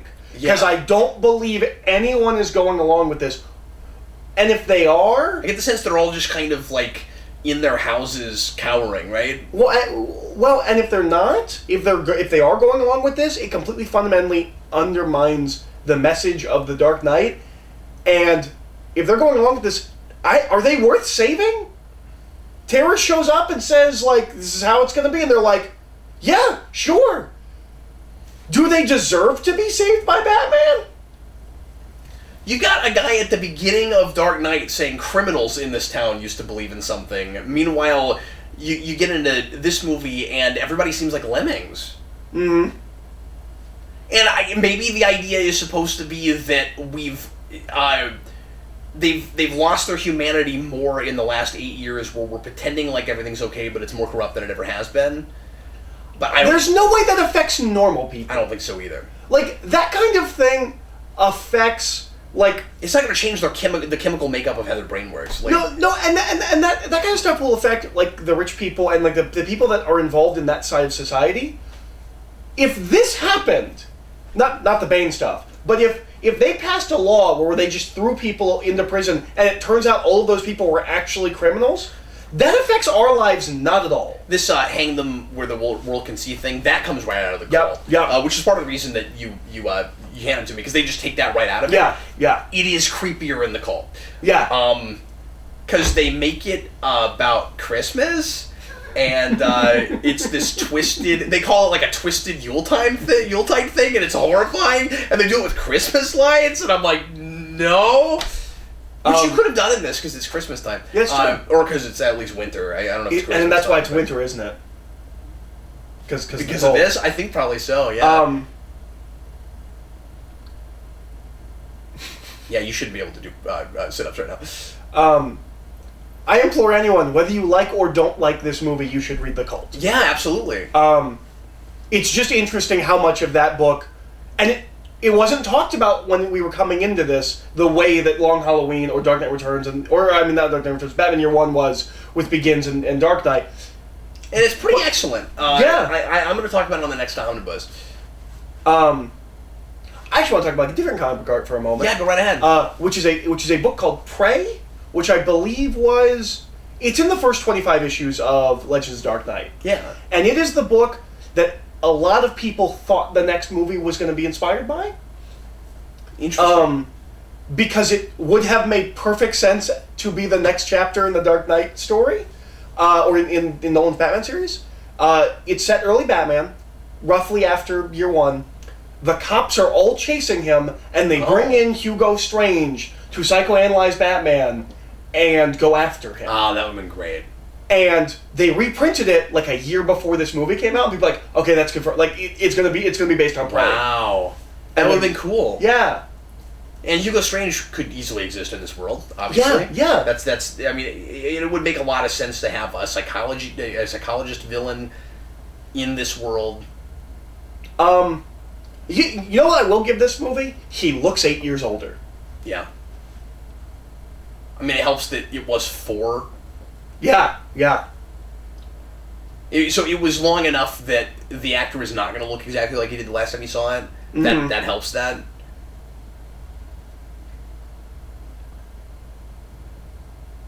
But yeah, the idea of having a guy in Hugo Strange that is fascinated by what drives Batman and his philosophy, while his previous villains have all been like mirrors of him who completely who like see where he's coming from but completely disagree with him, and then Hugo Strange who just like exploits it. Like there's a lot you could do with that. And it'd be really interesting to counter. You have a villain that Batman cannot understand and has to try and understand, and the next villain is someone who is trying to understand Batman. Needs to understand Batman, and also Hugo Strange has a thing he does a lot that starts with the Englehart thing where he puts on the Batman suit, where he's so which obsessed with he Batman. does in Prey, and it's weird and almost sexual. Oh, interesting. You should read Prey. It's really interesting. Yeah. It's Doug Munch, whatever that is. Mensch, yeah. It's in that early 90s period, obviously being early Legends of Dark Knight. I probably have it and just have never read it. I have a lot of that book. Just in issues. Yeah, you probably do that. Yeah, I may have that. I don't know. Okay. There are 2 problems with this scene. The bats. No! Everyone knows the secret! They can all leave! Okay, but the bats is one of the problems with this scene. Okay. Well, okay, so there are 3 problems with this scene. The second problem is... I just think that's landed on too thick. That's what I'm saying. I mean, maybe there's bats there. But there is a city right there. It looks kind of older and more ruinsy, but maybe they have cable. Yeah, sure. Yeah, I've never been that bothered by that whole thing. But if Bane... Remember, he's on foot, and I don't know what the timeline is. Well, and he has no money. We know he has no money because he's... Yeah, because and then when he gets there, he only has a day left, and I go into all that in the rewind, but... The other thing is, so Talia... The 2 problems with that scene. Talia did the jump years ago, and everyone learned the secret then, too. Why are there any prisoners? The only trick is, don't use the rope. Everyone now knows this. Yeah. Because they treat it like it's just a mind over matter thing. Yeah. Because it's supposed to be you get over the false hope and you have hope in yourself, right? It's like I don't have hope in the rope anymore, and in the guy who clearly is just like dangling candy over me but never allowing me to have it. It's just a hope in myself. I mean, when you say why there are no more prisoners, about half of them would probably fall down and die. Or more of them. Sure. But then they wouldn't be prisoners anymore. They would be dead people. They would be dead people. Yeah. And, okay, so that all seems really, like, intricately tied into the Bane theme, right? It's all about giving false hope. He didn't set that rope up. Yeah, that's true. Who set that rope? Who set that trap? That's funny. That's a really good question. Oh well, yeah, but then I like the idea. Did he just get that idea? That motif comes from. Yeah. Okay, that'd be all right. That's fine if it happened to Bane. That's all right, but it didn't happen to Bane. It didn't happen to Bane. Wait, but Bane also got out. So at least one person was like, "Oh, that's how you do it," and then he followed her. Oh yeah. 2 people do it in a row? There are no prisoners left. They're all dead, or they made it. That's not what happens. That's not what happens. No. Ross comes back. Ross comes back and gets him because Talia insists on that. Okay. Yeah. Okay, that makes more sense. Don't you remember this movie, Eric? I saw 6 years ago. Hey, I've done a pretty good job so far. I'm sorry I got one detail wrong. I will say, and you slap me in the face if you get mad at me for saying this. Mm-hmm. But I can take it. It's cool. I'll sit here and take that. See, he says that, I can take it. but he's just gonna quit. Like, the channel will be over. There'll be no more because that's what taking after means. This video. Yeah, because I can take it for this video. No, but I think some of the issues and hang-ups that you have in this movie that you were like really fixated on, you maybe wouldn't be as much if you saw it more times afterwards. Because I feel like there's been a little bit of, and this is where you might slap me in the face, I feel like you've reverted in some places back to where you were 6 years ago, just because that was the last time you saw this, with observations that I don't think you would have now. That may be right. If I kept watching this movie, but that's all I'm saying. I feel no need to return. Oh no, to this that's film. okay. I just think it's really interesting because you're. I mean, we talk about this kind of thing all the time. You're a different person 6 years ago. Mm-hmm. See, it's her neighborhood. She has territory. Yeah. That's very No Man's Land. Yeah. She has rules. It's her territory. I'm not reading too far into that. That is what that's doing.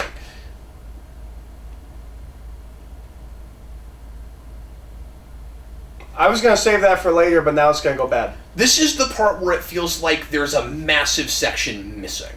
Mm-hmm. Not just the end, how do we not get to live in this for any longer, and like all these days have passed? Yeah, all this time has passed now, and we didn't get to hang out in the society? And in all 3 of these movies, this is the most egregious use of because he's Batman. Yeah. it's not just that he gets into the city, it's that the FBI, like, infiltrated people in and Bane knew immediately. No one knows he's in the city. Yeah. And the thing is, we know, because we see it in the background in one scene, that the way he got back in is with the bat. It makes noise. How did no one see it or hear it? Also, how did he get to it? His house. Is Wayne Manor, I guess Wayne Manor's outside of Gotham, yeah. And that's the only explanation for how he's had a shower and change. But the issue with that is... his electricity's off. No. The backup generator has got a shower in the Batcave. The bigger issue, which again I talked about in the rewind, is, for me anyway, is he has no way of knowing what the countdown clock is until he gets back in. He has no way of knowing how long it's going to be, because I don't think Bane tells the public that. Yeah, I don't. He's got a countdown clock. He knows when he's going to. But he says we have a day, or we have so many hours. And I think it doesn't even track when he gets to Lucius Fox, where if memory serves, it's been a while. I might be wrong about this. I seem to remember those scenes contradicting each other. I could be wrong about that. Whatever. But the bigger issue is, it feels like he's read the script. A, he knows that when he gets in the city, Bane will not blow it up. Mm-hmm. He has no way of knowing that. And B, and he knows that, and that is public knowledge. Mm-hmm. I'm pretty sure that's public knowledge. Well, and also, I mean, like the federal government can't come in. One second. The second thing is, if he takes the time to have a shower and change, he doesn't know how long it's going to be before they blow up the city and what the countdown clock is. So they might blow it up while he's taking his time getting freshened up. Really bothers me. well, okay. We don't know how he got to Wayne Manor. If he took a boat, there would have been time on the boat or a plane to freshen up. Sure, but he's okay. But even beyond that, he takes the time to make an entrance with Catwoman. He's not in a hurry, and when he gets there, suddenly he knows how long he has. That's the point I'm making. Is when he gets in the city, he knows. But he also hasn't talked to anyone yet, and he doesn't seem desperate. He's not. Yeah, he's not worried at all. He's just smooth Bruce Wayne. Yeah, because he's read the script. And okay, so this is a thing that is not communicated by the movie. So okay. How long until the core ignites? You just said we have it. How do you know that? See what I'm saying? I don't understand that. Unless he knows, because he built the machine, or he helped build the machine, he knows how long roughly it would take. He knows how long roughly it has been. He would have to have done research in, and I mean, like, he is afraid it could be used as a weapon, so I guess it's possible he knows how long it would take before the core breaks down. Yeah, okay. That's the only possible explanation. So he has a ballpark idea, but he doesn't know exactly. But it bothers me it took this many viewings and a rewind and sitting here watching it with you before even that idea came up. It should be in the movie. But not to let go of how dumb him coming into the city is. Even with he's Batman. I don't mean movies are better if you spell out everything. I mean plot stuff. Sometimes you need to make things really clear. Yeah. Anyway, and you can do that naturally. Yes. You shouldn't have to study a movie to understand what's happening. This maybe movie to get the spells out thematics, these maybe to get and doesn't make it clear enough what's actually happening. Anyway. And that's way too subtle. I'm sorry, that's too subtle. To explain how he got into the city, I don't know. Well, I guess now they're working on it. Okay. There's a scene before that where you see it too. Okay. Research. I might be wrong about that. But so he risks the lives of everyone in Gotham so he can go into Gotham, which we already know. The second the FBI guys drop in, they know that they're there. But even more than that, like just saying like, well, he's Batman. They're the League of Assassins or the League of Shadows. Yeah.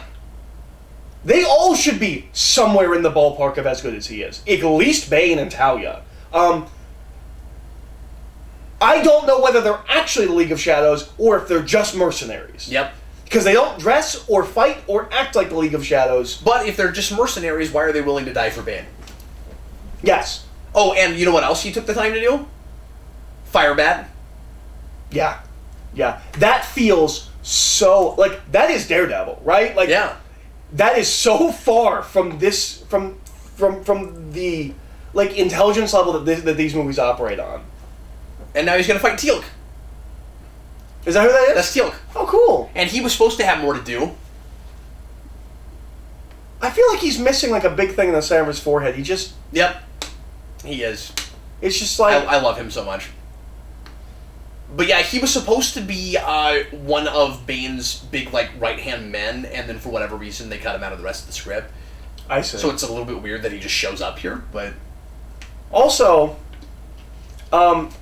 this is yet another thing, that, like... Is it blow darts, or does he just throw them? I would really like to know that. I assume they're blow darts, because you wouldn't throw something like that, like it goes into them. I wouldn't think so, but he's not holding anything. But I guess you could do it like you would throw a card.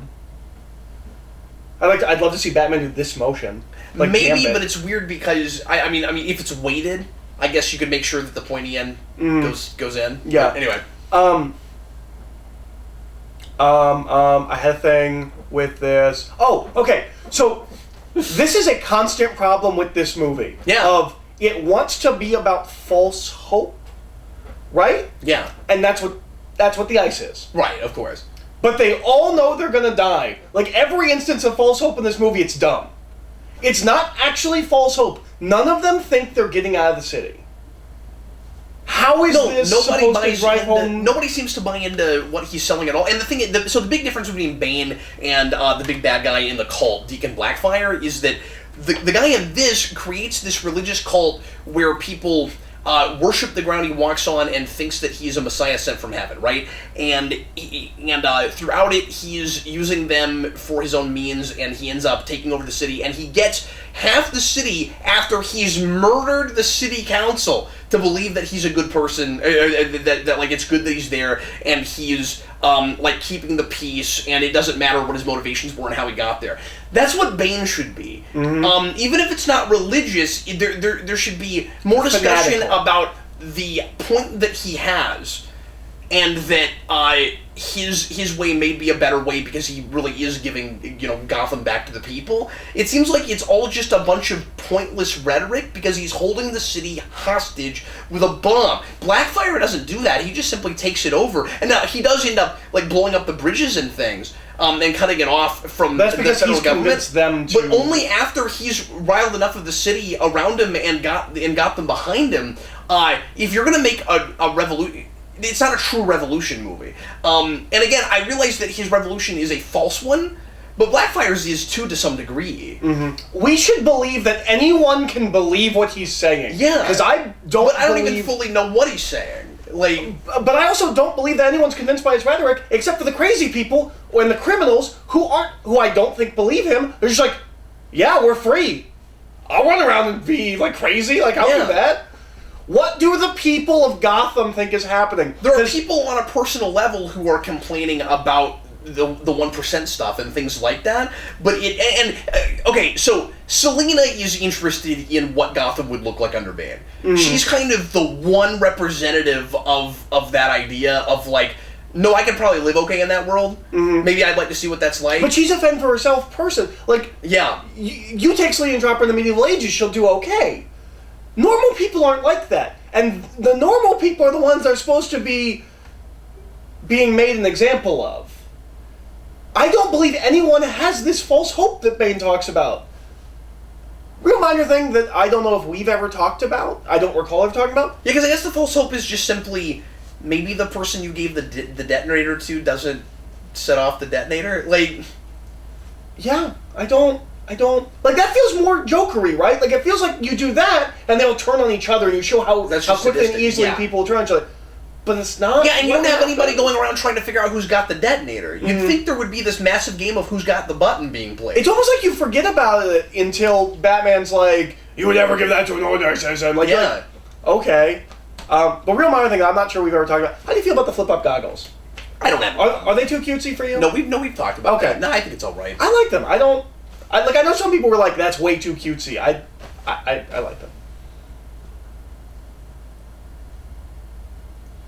I think it kind of helps that she doesn't have a massive cat thing. Yeah. Like, there's a cat, but she's not like a, I think the heels are weird, but... Yeah. Everybody thinks the heels are weird. We go through such, like, we work so hard to make Batman so realistic and make sense, and every piece of his technology makes sense in Batman Begins, and then she's just walking around in heels. I know that they come out like a blade. It is no way practical as a cat burglar to have to run in heels. Yeah. To flip in heels.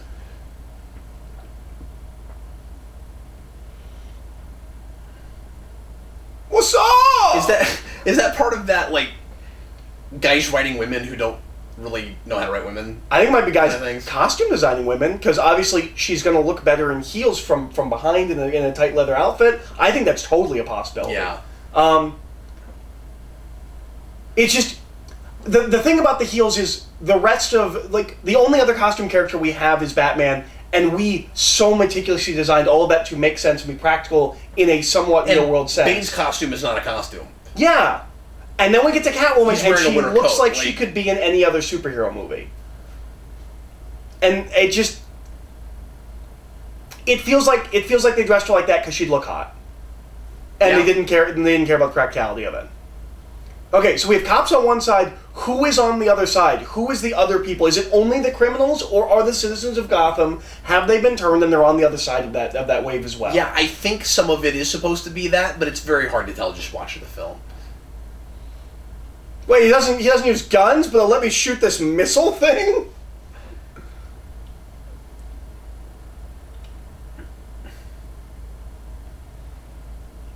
Also, I wish we did more with the tumblers. Like, I remember when I saw the image of, like, the tumblers, and I was like, Bane has his own tumblers. We don't really take advantage of that. Yeah, well, he kind of just aims them at people. We have, in both, in it's Begins... kind of just a deterrent thing, right? In Begins and Dark Knight, we have two of the greatest chase scenes of all time. How did you not give me a car chase scene with two tumblers? I mean, I guess they kind of do, but not really. We're about to get to one of the dumbest lines, in my opinion, in a superhero movie. Especially for this material.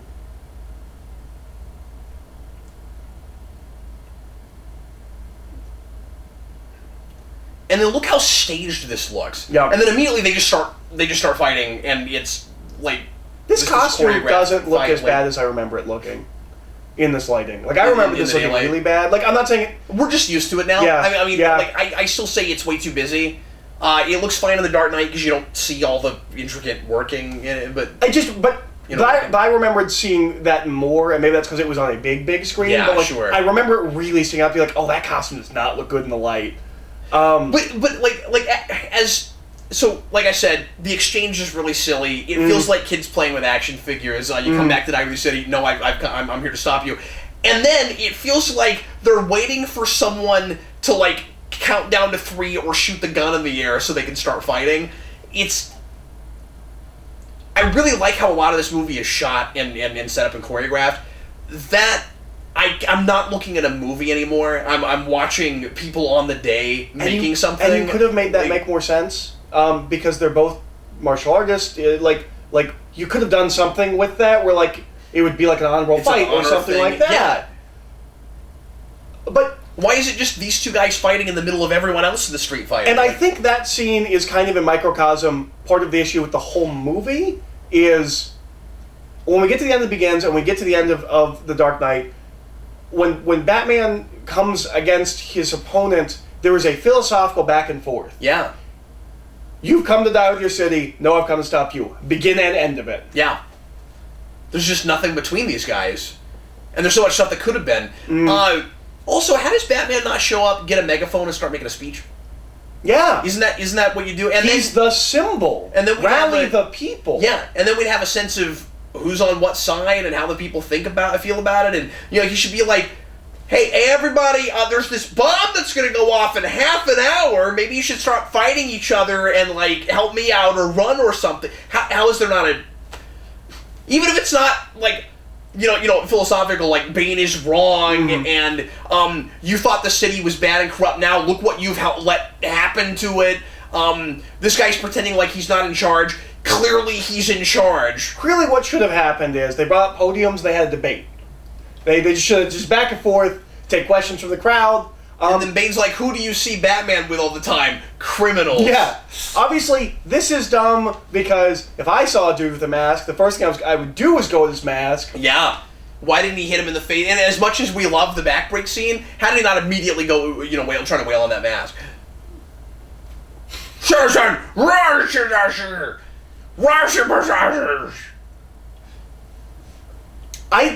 Okay. It's a little silly, like some of the stuff he's doing, but his performance is amazing. When they're in the middle of the fight and he's trying to put it in while also still fighting, that's exactly what that would look like. Because I thought you were talking about Christian Bale. I'm questioning Christian Bale. No, Christian Bale's really weird. But what he does with his S's there, it's like he's just not even taking the material seriously at this point. Where is it? But a slightly more realistic thing would be if in the middle of the fight you had a nosebleed and you're trying to stop the nosebleed while also physically he's doing so much cool stuff, and then when we get into here, and Batman's just hitting him, and you can just see so much pain and anguish in his face. Yeah. It's all gone here, because now we have the talking scene. Yeah, we get a little bit more of it when Talia starts revealing things. Yeah, so the first time I saw this, maybe the first couple times, definitely she's not there enough for this reveal to even be a big deal, which again is really sad because there's so much contrived stuff, like we were saying. It blows up a truck every now and again, Eric. We're not doing a chase scene. We're not using the tumbler the way we use the tumbler for Batman. I want two tumblers going at each other, Oh, okay. All right. I want them fighting on rooftops going after each other. Yeah. So now we're going to find out that everything we heard earlier was a lie. Mm-hmm. And I'm supposed to be, freaked out or impressed or something. Why? And is this the point where his face gets messed up? Yes. Okay.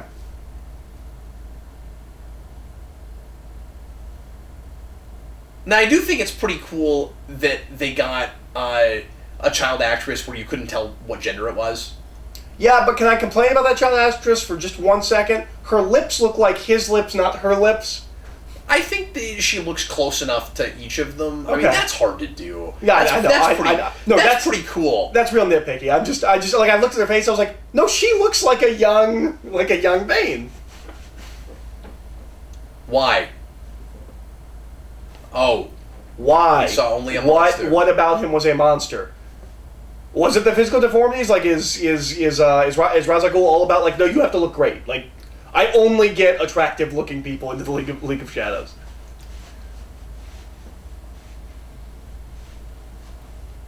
Ultimately, Bane just would not stop fighting like he was dancing, and Ra's al Ghul got really sick of saying, this is not a dance, and then he threw him out. He was just like, look, I am not going to train Michael Jackson as a member of the League of Shadows. Who's moved by this scene? This is not a dance. I've always hated my father. People were.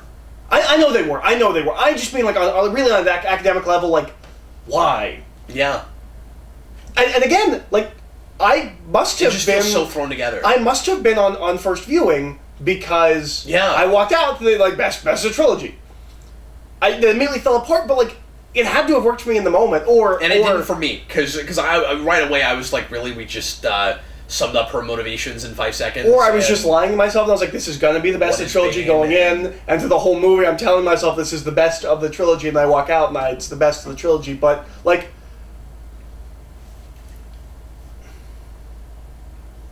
But why did you wait 8 years? Yeah, that's the big thing, so she is, to something you said earlier, because we're not quite right about it, she does still either believe in what her father did and that Gotham is corrupt and needs to get taken apart, or is just trying to honor his legacy. And she says, the first cut is the... And that just getting vengeance on Batman is just icing on the cake. But there's too much about it that feels like that's actually kind of paramount. Well, and there's something going on with Bane. Yeah. Because she leaves for him. And, we're told... She says his only crime is loving her, and that's weird. why we need to know why Bane was expelled. We don't, yeah. And that makes sense, and maybe that's what it's supposed to be, and that is too dark for a PG-13 movie. Yeah, sure. Also, the idea that you have a slow mash manipulator plot, and she has this whole speech about the slow knife, and then he's like, maybe your knife was too slow? That's hilarious. That is legitimately hilarious. But yeah, I don't know why it took 8 years to plan this. And it's like they read the script and they knew that Bruce Wayne was going to build this device that they could use as a bomb, so that they had to wait till that was done. But then they had to wait a couple more years. This might just be something I'm forgetting. Did they already know what happened with Harvey Dent in the last movie? Like, did they already know this was all built on a lie? I don't know when they find that out or how they find that out. Well, you know what should happen? Well, we know that one of his minions brings him that letter from Gordon that he gets in the sewer. Yeah. So maybe they didn't know about it at all already, and they just figured, we'll just Gotham's make going things to up. stay corrupt. But I guess the reason I question it is because it should, from the outside world, look to them like Gotham actually is getting better. So why would it be your priority now? Like, there are other cities at this point that would, at least on paper, look more corrupt than Gotham. And okay, so I remember this being an issue for me before. I'm piecing back my opinions about this movie. Why do I care about him and that he's dead? It seems like it has to be Gotham just because that's what Ra's al Ghul was trying to do before. But it wasn't about just Gotham, it was about the world. And she seems to just be fixated on the city because he was. Now, maybe Bane has somewhat corrupted her or messed with her brain or something, where she doesn't even understand what Ra's al Ghul was about and what his ideology was. Yeah. But I don't know that. Well, and also, why is Bane staying behind to die? They're in love. In some kind. Like, it doesn't have to be like a romantic love. They're in love in some kind. Yeah. Why does Bane have to... She says, like, goodbye, my friend. Like, why isn't Bane just like, what do you mean goodbye? Why can I not go with you? Well, I guess because his mask is messed up and he doesn't have very long to live. But he fixed it, right? Does he fully fix it? I thought he fixed it while Talia was talking. I guess so. Yeah, I forgot about that. Why does... Let's take the chance to have a hamburger or something. You know, like, how long has it been since you got to eat anything? I mean, really. If I was editing this movie, I would cut all of this. Yeah. This drags the climax of this film so much.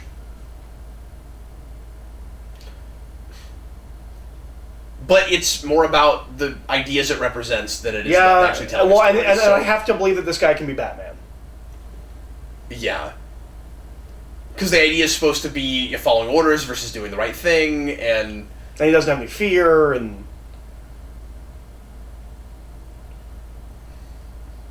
Wait. I thought Bane blew all the bridges.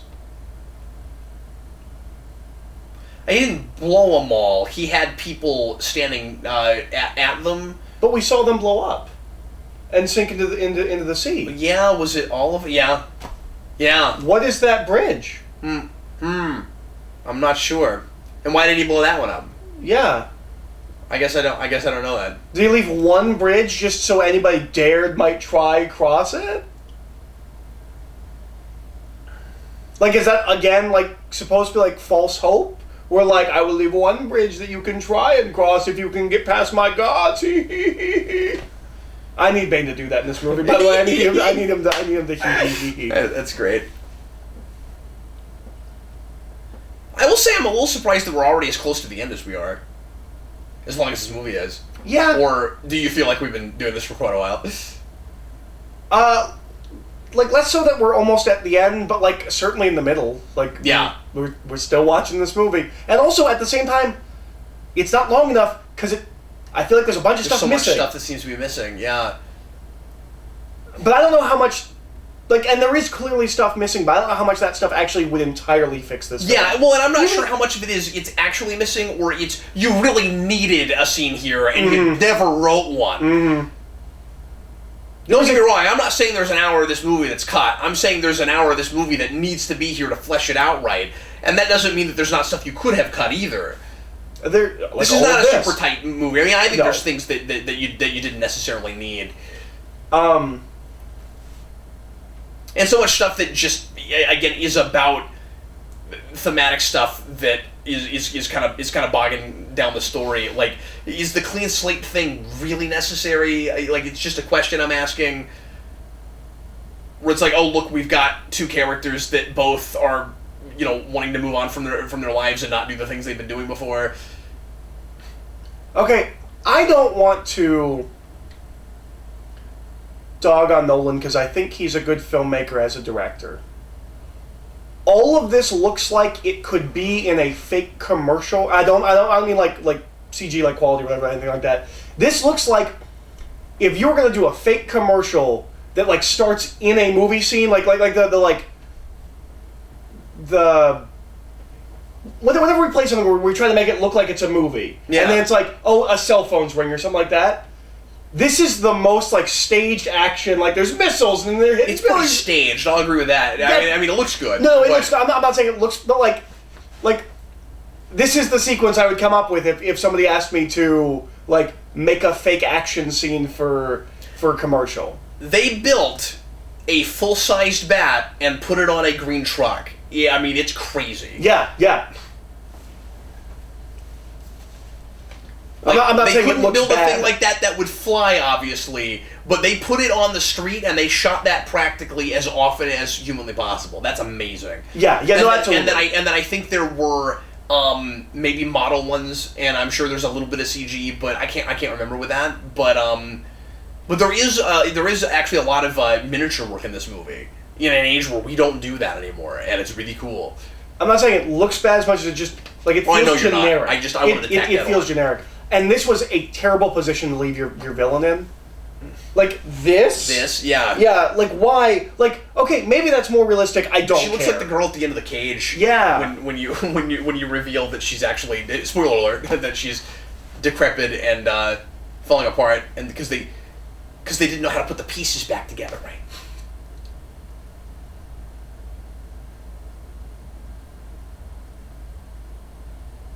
I think you can trim this movie by a good 10 minutes if you just start removing pauses in speeches. Yeah, interesting. Or just from here and maybe just every time Batman talks. It's this deliberate pacing because this Look shot how is confused hilarious. That is really unintentionally funny to me. Her death is also unintentionally funny. Again, it's so... The previous films were so natural and felt so... and the whole autopilot thing is also insanely contrived and irritating. But anyway. But like, the previous films felt so natural and like everything kind of came from something... Like, that is the most cliched, like, I am finished talking now, so I will die. Like, it's a movie. So many of these things, like, I'm like, you were better than this in the previous two films. You really should not be taking all this time right now. You have very little time, and you're kissing people, and you're making speeches, and... A boy whose name may be Bruce Wayne. So this still just drives me absolutely insane. Because the payoff is supposed to be he had an autopilot, so he didn't have to fly out himself. But we see him in the cockpit, and he's definitely not somewhere else because when it blows up, because you're seeing the light hitting him as if he's flying, and that's what naturally hits the window. What is going on? Does he like eject? No, but here's why it's not that. He tells Catwoman that he's basically on a suicide mission. Mm. She says fly out over the water, then eject. He says no autopilot. They just told us that's not possible, or at least that it doesn't seem. And it's a nuclear explosion. There's no way he makes it out. And then at the end, because they know that we're not going to buy that as an explanation, even though there's other things we shouldn't buy that's all over this movie, but when you get to the end, the big reveal is Lucius Fox finds out that he fixed the autopilot. If he ejects, the autopilot thing is pointless and does not matter, so it shouldn't even be mentioned or be there. No. Where is he right now? He, at this moment, right now, cannot be in that vehicle. He can't be in it. Yeah. He has to have ejected already. What is going on here? He's in the bat. You see the light. He has to be in the cockpit. That is clearly the set they built for the cockpit. What is going on in this scene? Yep.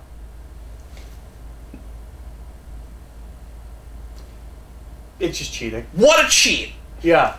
Yeah. Some days you just can't get rid of a bomb. Also, again, like, this is a thing... And they should have anticipated that joke, right? Like, this is a thing that I give other movies, but I can't give this movie because of the quality of the previous two films. Yeah, sure. Radiation. Yeah. It's a nuclear explosion. They're all dead. Yeah, that was the thing I raised in the rewind. Some people say it was far enough that it might not have been a problem. I saw, and I don't watch a lot of videos like this, but I saw a really amusing. I'll show it to you later. Or maybe you've seen it. I forget, but I saw a really amusing video about like the technical issues with the science with this movie, and it goes into that question and suggests that you're absolutely right about it, but it also talks about how much time he would have to fly it out and how preposterous it is that he takes time to kiss Catwoman and all that, and that's great. I forget what that video is called, what channel it's on. I'll have to go back and find it. Like, it just has to not be nuclear. It just has to not be radiation-based. Yeah. Because if it's just an explosion, it's fine. You get it out, as long as nobody's caught in the explosion. But the problem is right. that wouldn't happen from a renewable energy machine. Like, yeah. That's going to be radioactive if it puts out that much energy, I guess, is the idea, I guess. What do I know about anything? But, Yeah, we're not scientists, nor have we played ones on TV. I just want to make sure everyone here knows that Bruce Wayne's Batman, right?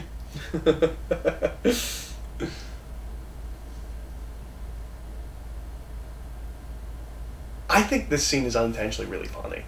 Really? Yeah.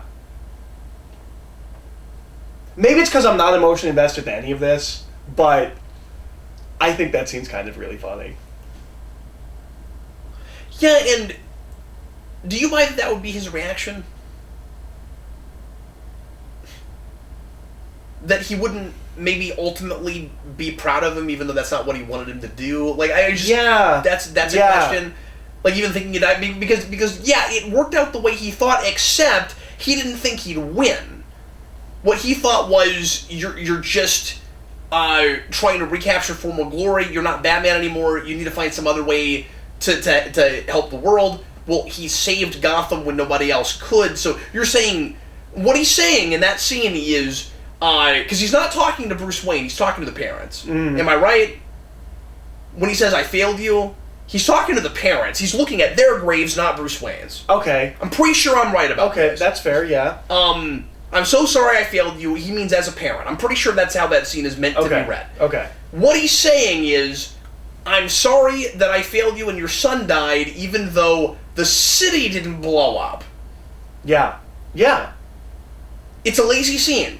Yeah, because he saved the whole city. He's thrown under the bus, I think, any way you slice would he have done that if he died of cancer? Like, just if he dies at all, he failed. Well, no, it doesn't matter how he dies. Keep him from. So then there's the, of course, Robin John Blake thing, which doesn't even seem worth bringing up. Not anymore. But I will say, in the theater, my jaw was on the floor. It's embarrassing. Like, it feels so lazy. Yeah, and that's a thing I think that is kind of a nice subtlety. You know, like I've gotten in trouble with people before where they're like, well, you want the movie to be subtle, but there's all these things you're asking it to explain. They're different kinds of things. You know what I mean? I want it to be clear about what is happening, and let me make up my mind about the social ideas and thematic stuff, and then let me read the symbolism and stuff. Right?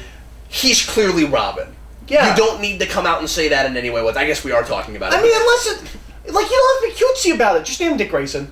Just name him Dick Grayson. Well, but I don't think that's what you have want to go that far. He's like, he was obviously this Batman's Robin until he decides to be Batman. You don't need to say anything. I mean, if you think the audience isn't going to get that, yeah, just name him Dick Grayson. But my point is, it doesn't matter if the audience gets it. Yeah. It feels like an afterthought. Like, wait, do you think they're going to get that he's the Robin? Yeah. It kind of does feel that way. Okay. I feel like they thought they had to like have a physical, like obvious, like definite nod to that name specifically. Dick Grayson wouldn't even been enough of them for them, just so that they could say we did a Robin. Well, and obviously, I'm not gonna say most. A lot of people would not know that Dick Grayson is Robin. It has to be Robin because everyone knows Batman and Robin. Yeah. You could have just made his name Robin. Robin is a first name. That would have been better, honestly. If I probably still would have rolled my eyes and complained about it, but in this reality where that is an alternative, it seems like a better alternative. So do you still have that problem of like he's broke? How is he in France with money and like? No, because I assume that stuff gets sorted out. Like because he's only broke because of the stock exchange thing. That gets sorted out. Like surely he has money, and he has to have money because he built an orphanage. Yeah, but they think he's dead. What are you talking about? How would he get that money? They think he's dead. They don't just think Batman's dead. They think Bruce Wayne's dead. They have a grave. Like, then how was the orphanage made? No, that's because it's a will, dude. A will with what money? Like if I guess. But if it got sorted out, how would Bruce Wayne physically get his hands on it? They think he's dead. Wait, that's what I'm saying. But that also means. But I think there was, I don't know, it was like a trust fund or something. I don't know. He had to go in and amend that will also on his way back from the pit? I'm not sure or if that was a thing. I think the idea was supposed to be that was a thing he had already conveniently done after he talked to John Blake. But I'm not sure about that. Okay. And also... But I'm just saying, how would he get his hands physically on his money if he's dead? Does not make sense. No, that's fair. And also... How many times does he have to go to that cafe before Alfred shows up and he... Yeah, but... that's a given. Give it. That's kind of a fun setup and payoff. I don't have a problem. That's one of those things where, like, I would give it to this movie if I liked the rest of this movie. Exactly. It's one of those things where I'm already not... Those kinds of things come out harder at you because of that. Yes. Yeah. How do you feel about the theory that he does die and that's what Alfred wants to see? I don't buy it at all. Okay.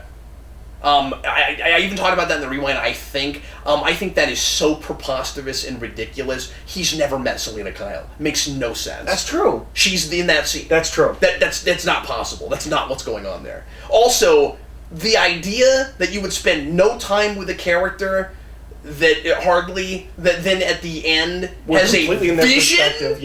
Yeah. That you end the movie with? No. Then that is clearly the movie telling you that he's plus autopilot.